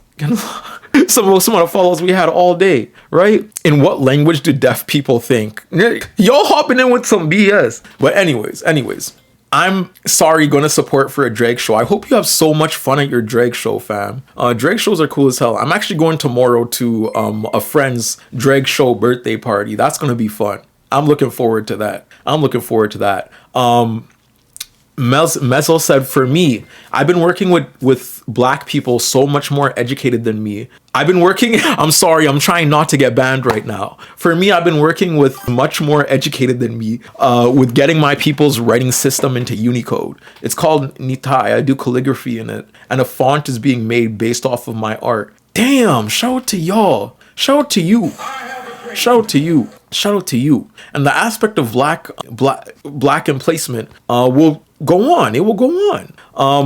I just gotta say, because now since we're done, I guess having these conversations, we're gonna segue into the Black History section. And I have a lot of videos that I loaded up for this section. So for the rest of the stream, we're gonna watch like these 4 TikToks and talk about it. Just have a little bit of a conversation. Thank y'all so much for persisting through with me with that about the global conversation of Black identity, because we had to talk about that, I feel, before we get into Black history. You know what I'm saying? And we're starting off strong. We're starting off with the Malcolm X quote. If I was an American, the problem that confronts our people today wouldn't even exist.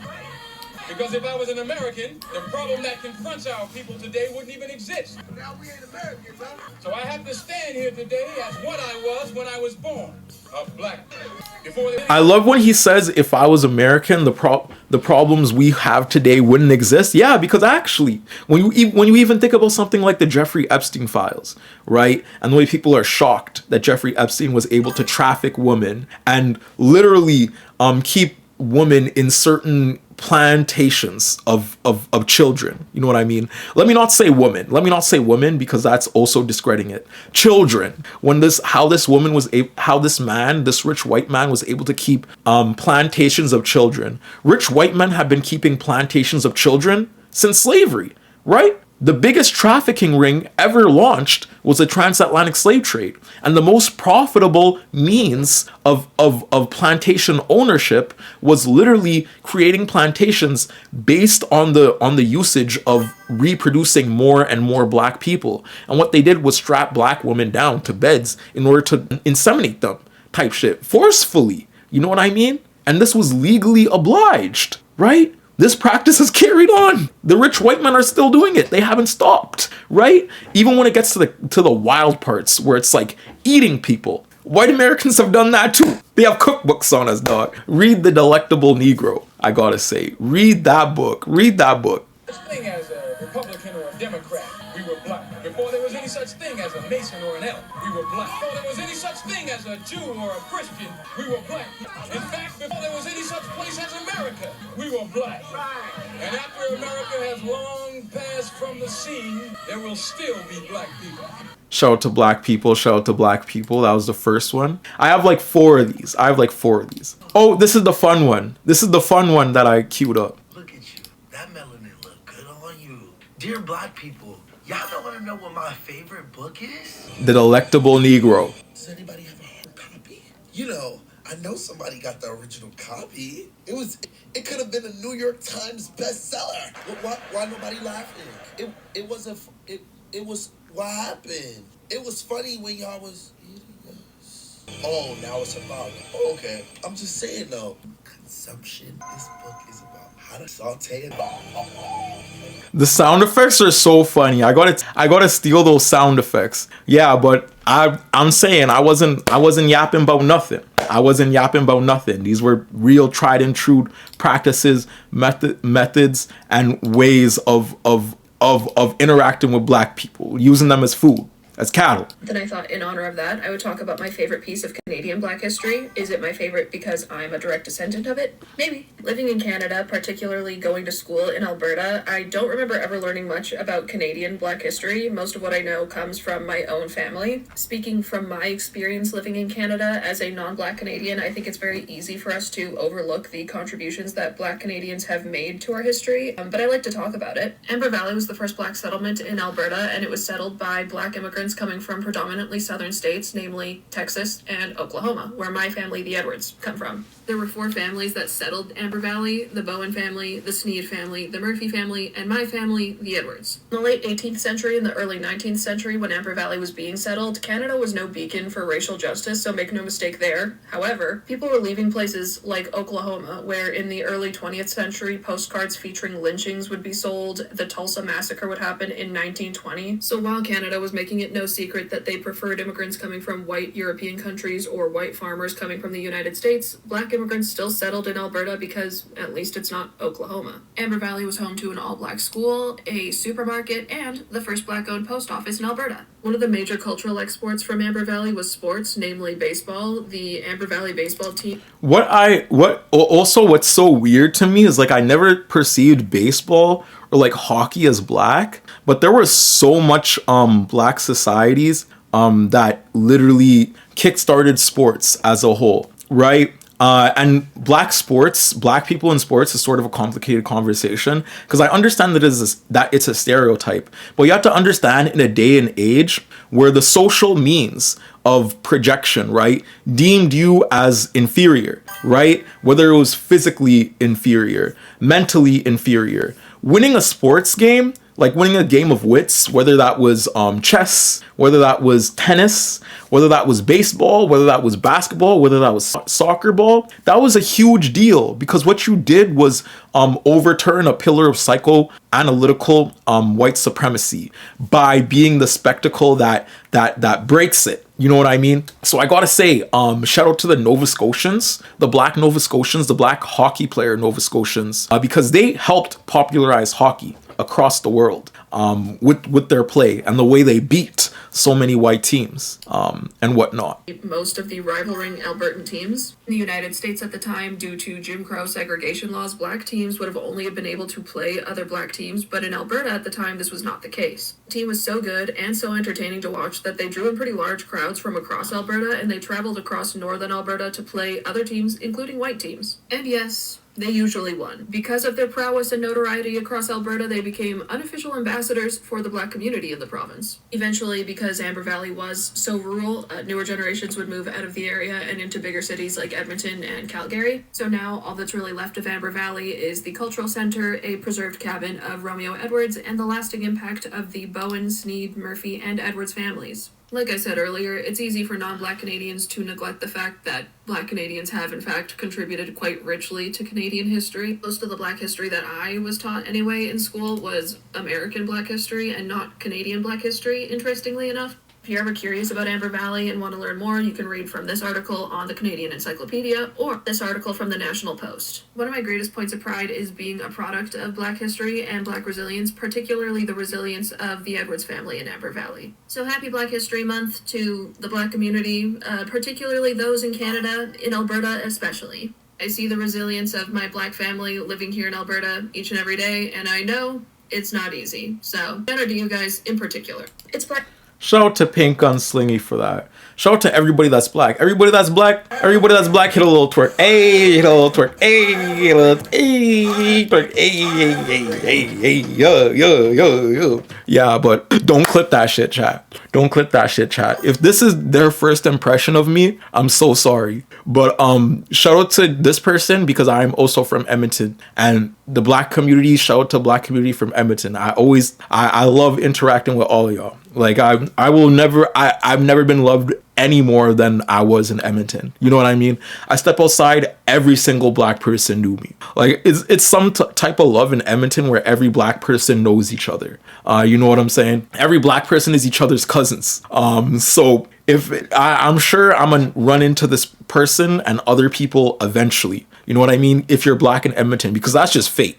That's just destiny. So shout out to everybody that does content and Black in Edmonton. Incredible. created modern Western culture. In Western culture, black women's innovations are often treated as public domain, like Wikipedia. It's absorbed into mainstream media and spit out into dollars and cents until the original source is either forgotten or refined by other people. And I want to say, I see this so much in like Alex Constantine. You know that white model girl that like speaks in a black accent just for like fun? You know what I mean? Like I see it in so much people like that. Like the aspect of AAVE ruled over by black women.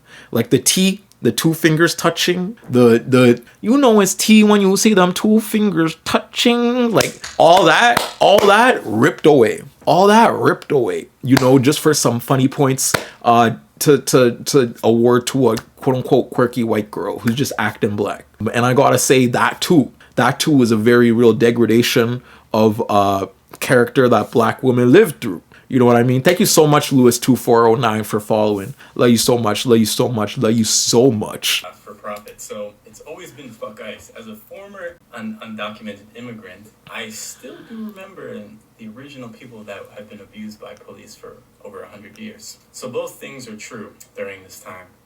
Some of my earliest memories feeling confident in my life were for black women. So I did want to just have a good night, Argonian. And thank black people for their efforts, specifically during this month. And in this video, black women, thank you. Black? Yeah, not a black woman I can't thank.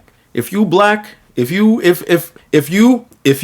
haven't yet, send $30 to a black person you know. Do it. That's my tithe to you, to all the white people watching during Black History Month. Send $30 to a random black person.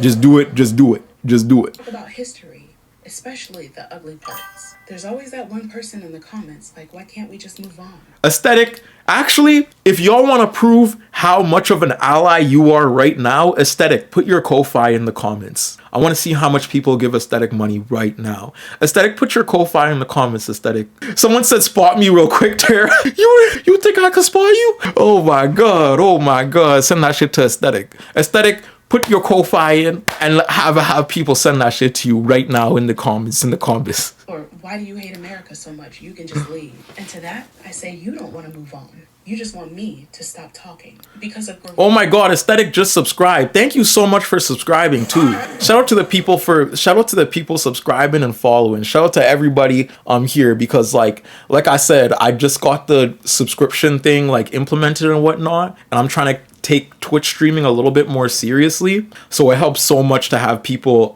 subscribed. You know what I mean? Because you help support me on a day-to-day level. You help me create these videos. We're gonna have like an outside event on the 14th, and we're gonna have outside events like throughout the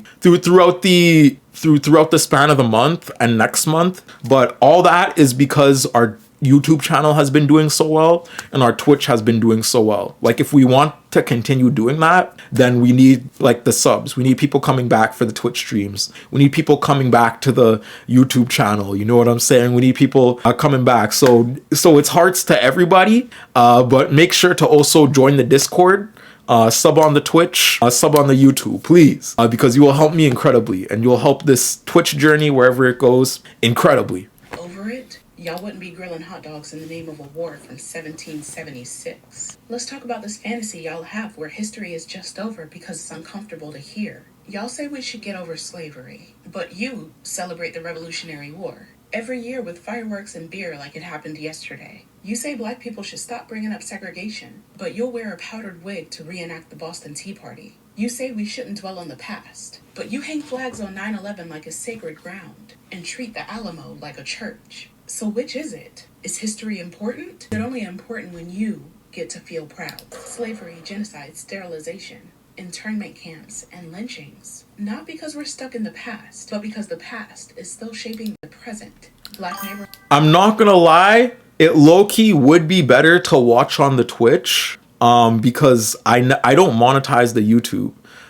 So the Twitch would be better as like a subscriber, but at the same time, I'm not policing y'all. And I also gotta say what she said here too with the aspect of selective history, right? Why are we only living in Black History Month, quote unquote, on Black History Month, and even then barely living in it, just talking about footnotes. You know what I mean? Okay, Malcolm X, stir it up. Just talking about footnotes of society.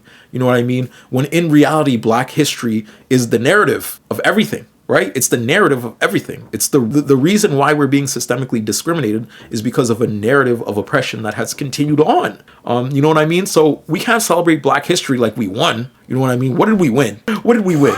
As a whole, what did we win so far? We haven't really. In the last year, they took away DEI. They took away a bunch of things related to Black positioning, which helped Black people across the globe get jobs. They took away immigration visas for Black immigrants worldwide. They've done a number to the Black community. You know what I mean? When we say Black History Month or Black history needs to be centered, right? The aspect of our oppression shouldn't just be a cornerstone of the month on the least important month of the year, right? On a month with 28 days, mind you. That's an extra slap in the face. Like, god damn. I don't understand why we're not a little bit more heated on the fact we only get a month and not a year. Not the curriculum. Why don't we get the curriculum? Why are we kicked out the curriculum? Matter of fact, they so mad about Blackness that when they see us in Minecraft, like an actual Minecraft, I don't actually mean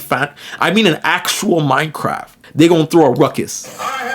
You know what I mean? Like this, I don't know. Still underfunded. Native land is still being stolen. Prison labor is modern day slavery. And the kids in Gaza are paying for policies that started decades before they were born. You cannot heal from a wound that you won't name. And the moment you say that was a long time ago, some law gets passed, some curriculum gets banned. And we're reminded that it's not over. It just evolved. You say, let's just celebrate the 4th of July. Cool. You're celebrating freedom that wasn't given to everybody. You say it's just Thanksgiving. It's about being thankful. Yeah? Thankful for what? Land theft, broken treaties, smallpox blankets? You want the flag, but not the facts. And that's the problem. The people who I'm talking to don't actually love history. They love a version of it. Cleaned up, whitewashed, and gift wrapped in nationalism. Someone said, Mezel said, God, game be having gods and dragons, but too far. Oh my.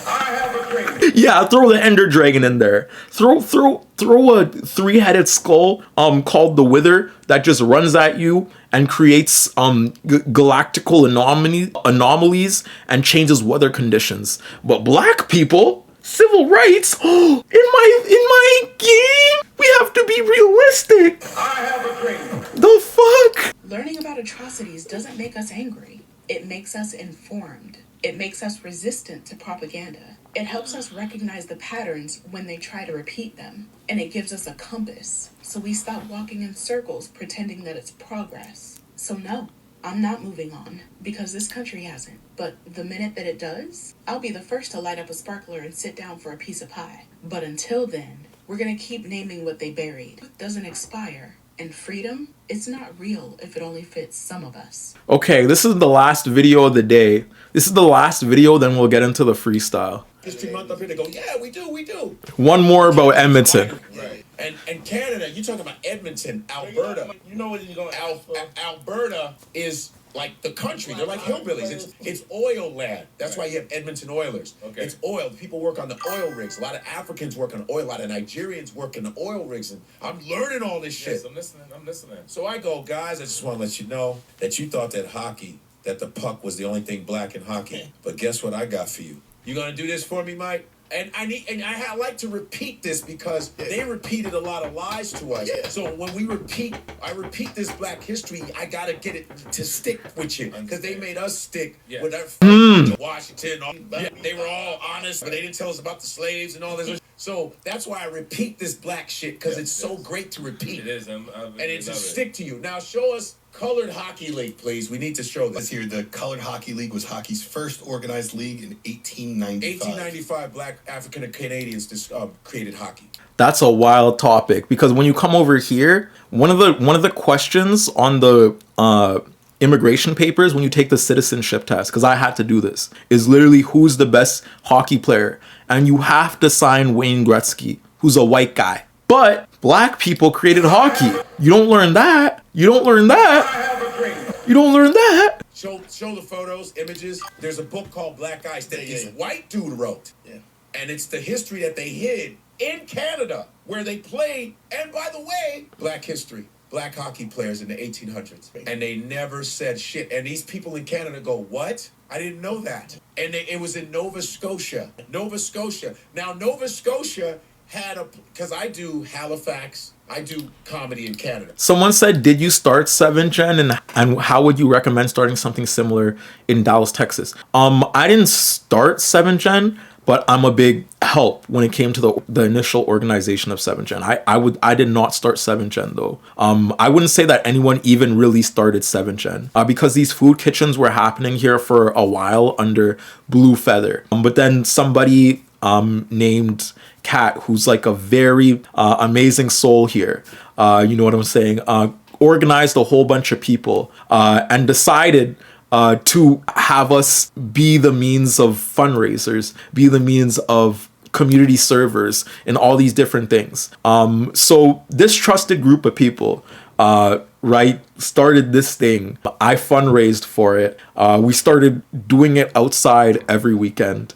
We had a bunch of other people fundraising it. Shout out to Darla. Got around 20K at this point in sleeping bags for the crew. You know what I'm saying? Like shout out so much different people. Shout out Tara. Shout out Shan for cooking every Sunday. You know what I'm saying? Because 7th Gen isn't just me and the servers. We have like 12 different cooks. We have 20 different servers. We have different food runners, 10 different dishwashers. You know what I'm saying? If you want to start something like that in Dallas, my thing is go to your local kitchen. There's probably something already like this happening. You know what I mean? But the fact of the matter is too old of people are running this. I'm so sorry.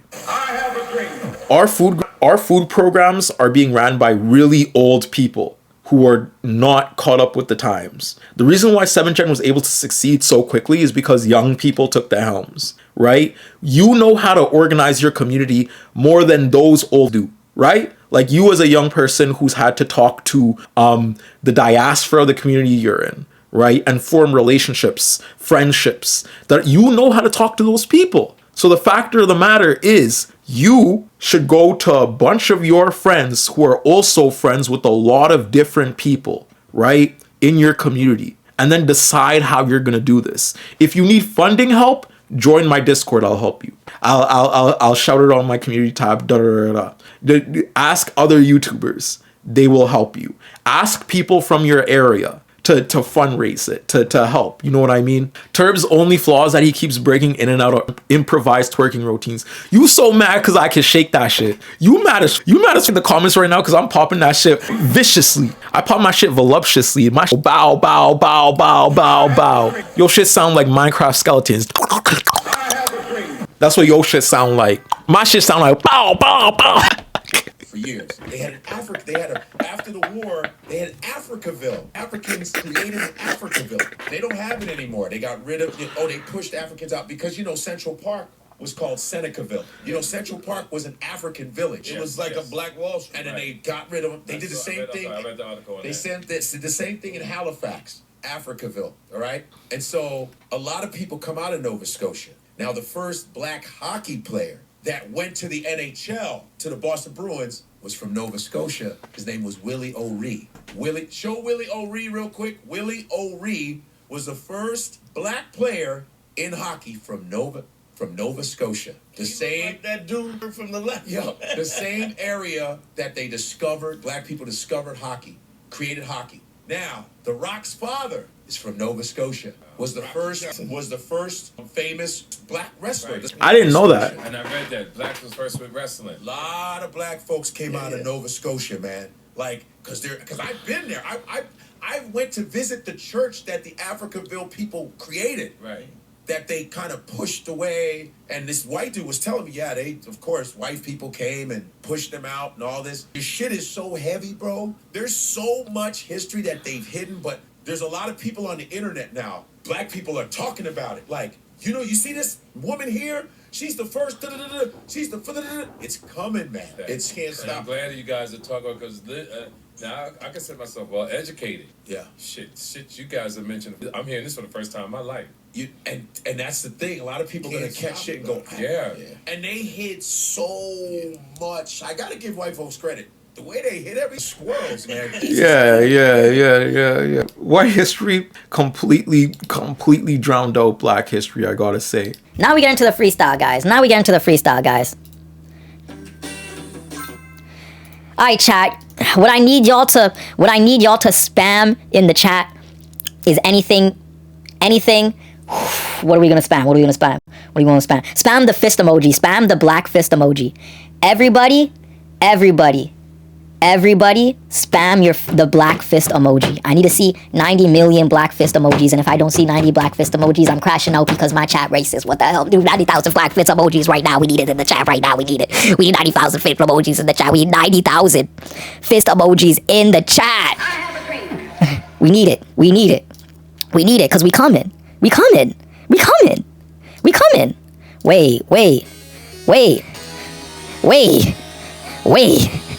Wait.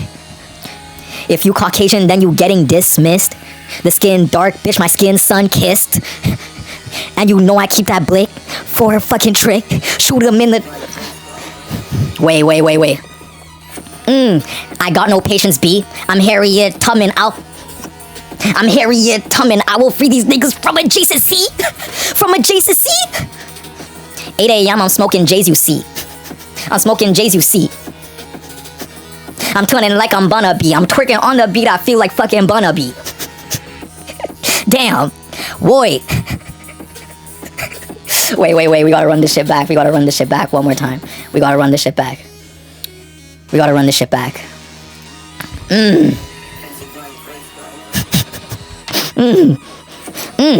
I always keep a burner. I'ma burn it down just like Nat Turner. I turn her into a Turner. Turb, I'm the... For 7 Gen, I'm the money earner. Pull up any food kitchen, I'm the money earner. Wait. I really miss my folks, I'm a yearner. Hey, nah. I actually don't like this beat. We want to do one more. Because I didn't like that. We want to do one more. This shit's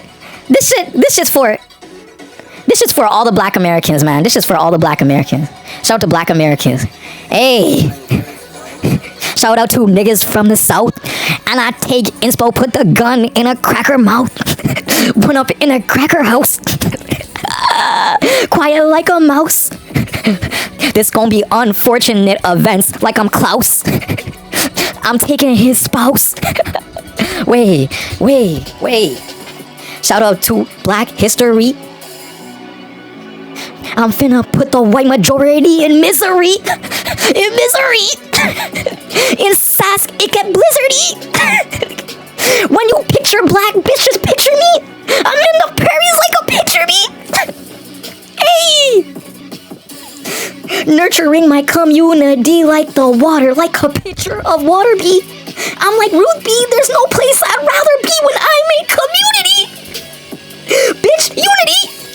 I need all my niggas in that's unity. My community. Hey. Shout to everybody black. Ooh, that's all I got. Ooh.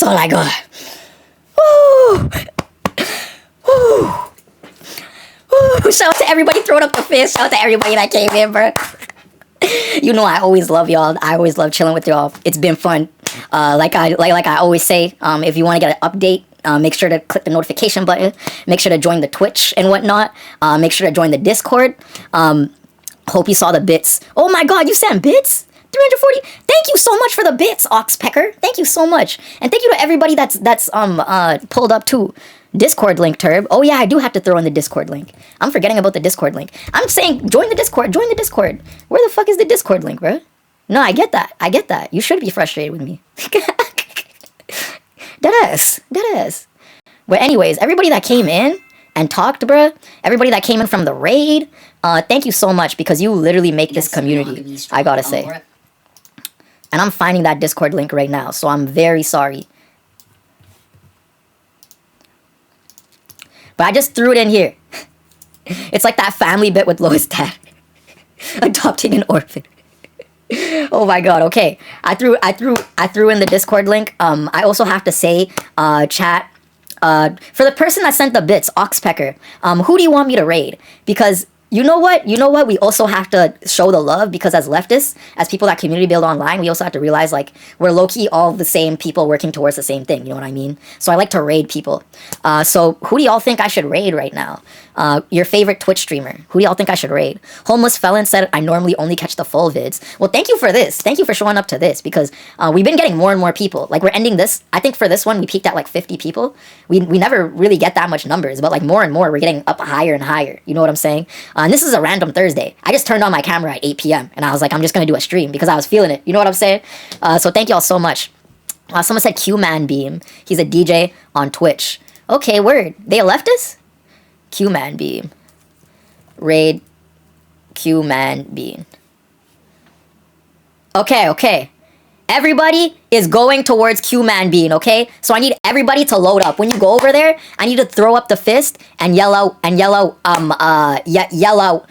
shout out Black History Month, okay? Oh my god. Wait, Oxpecker. Oh my god, I'm so sorry, Oxpecker.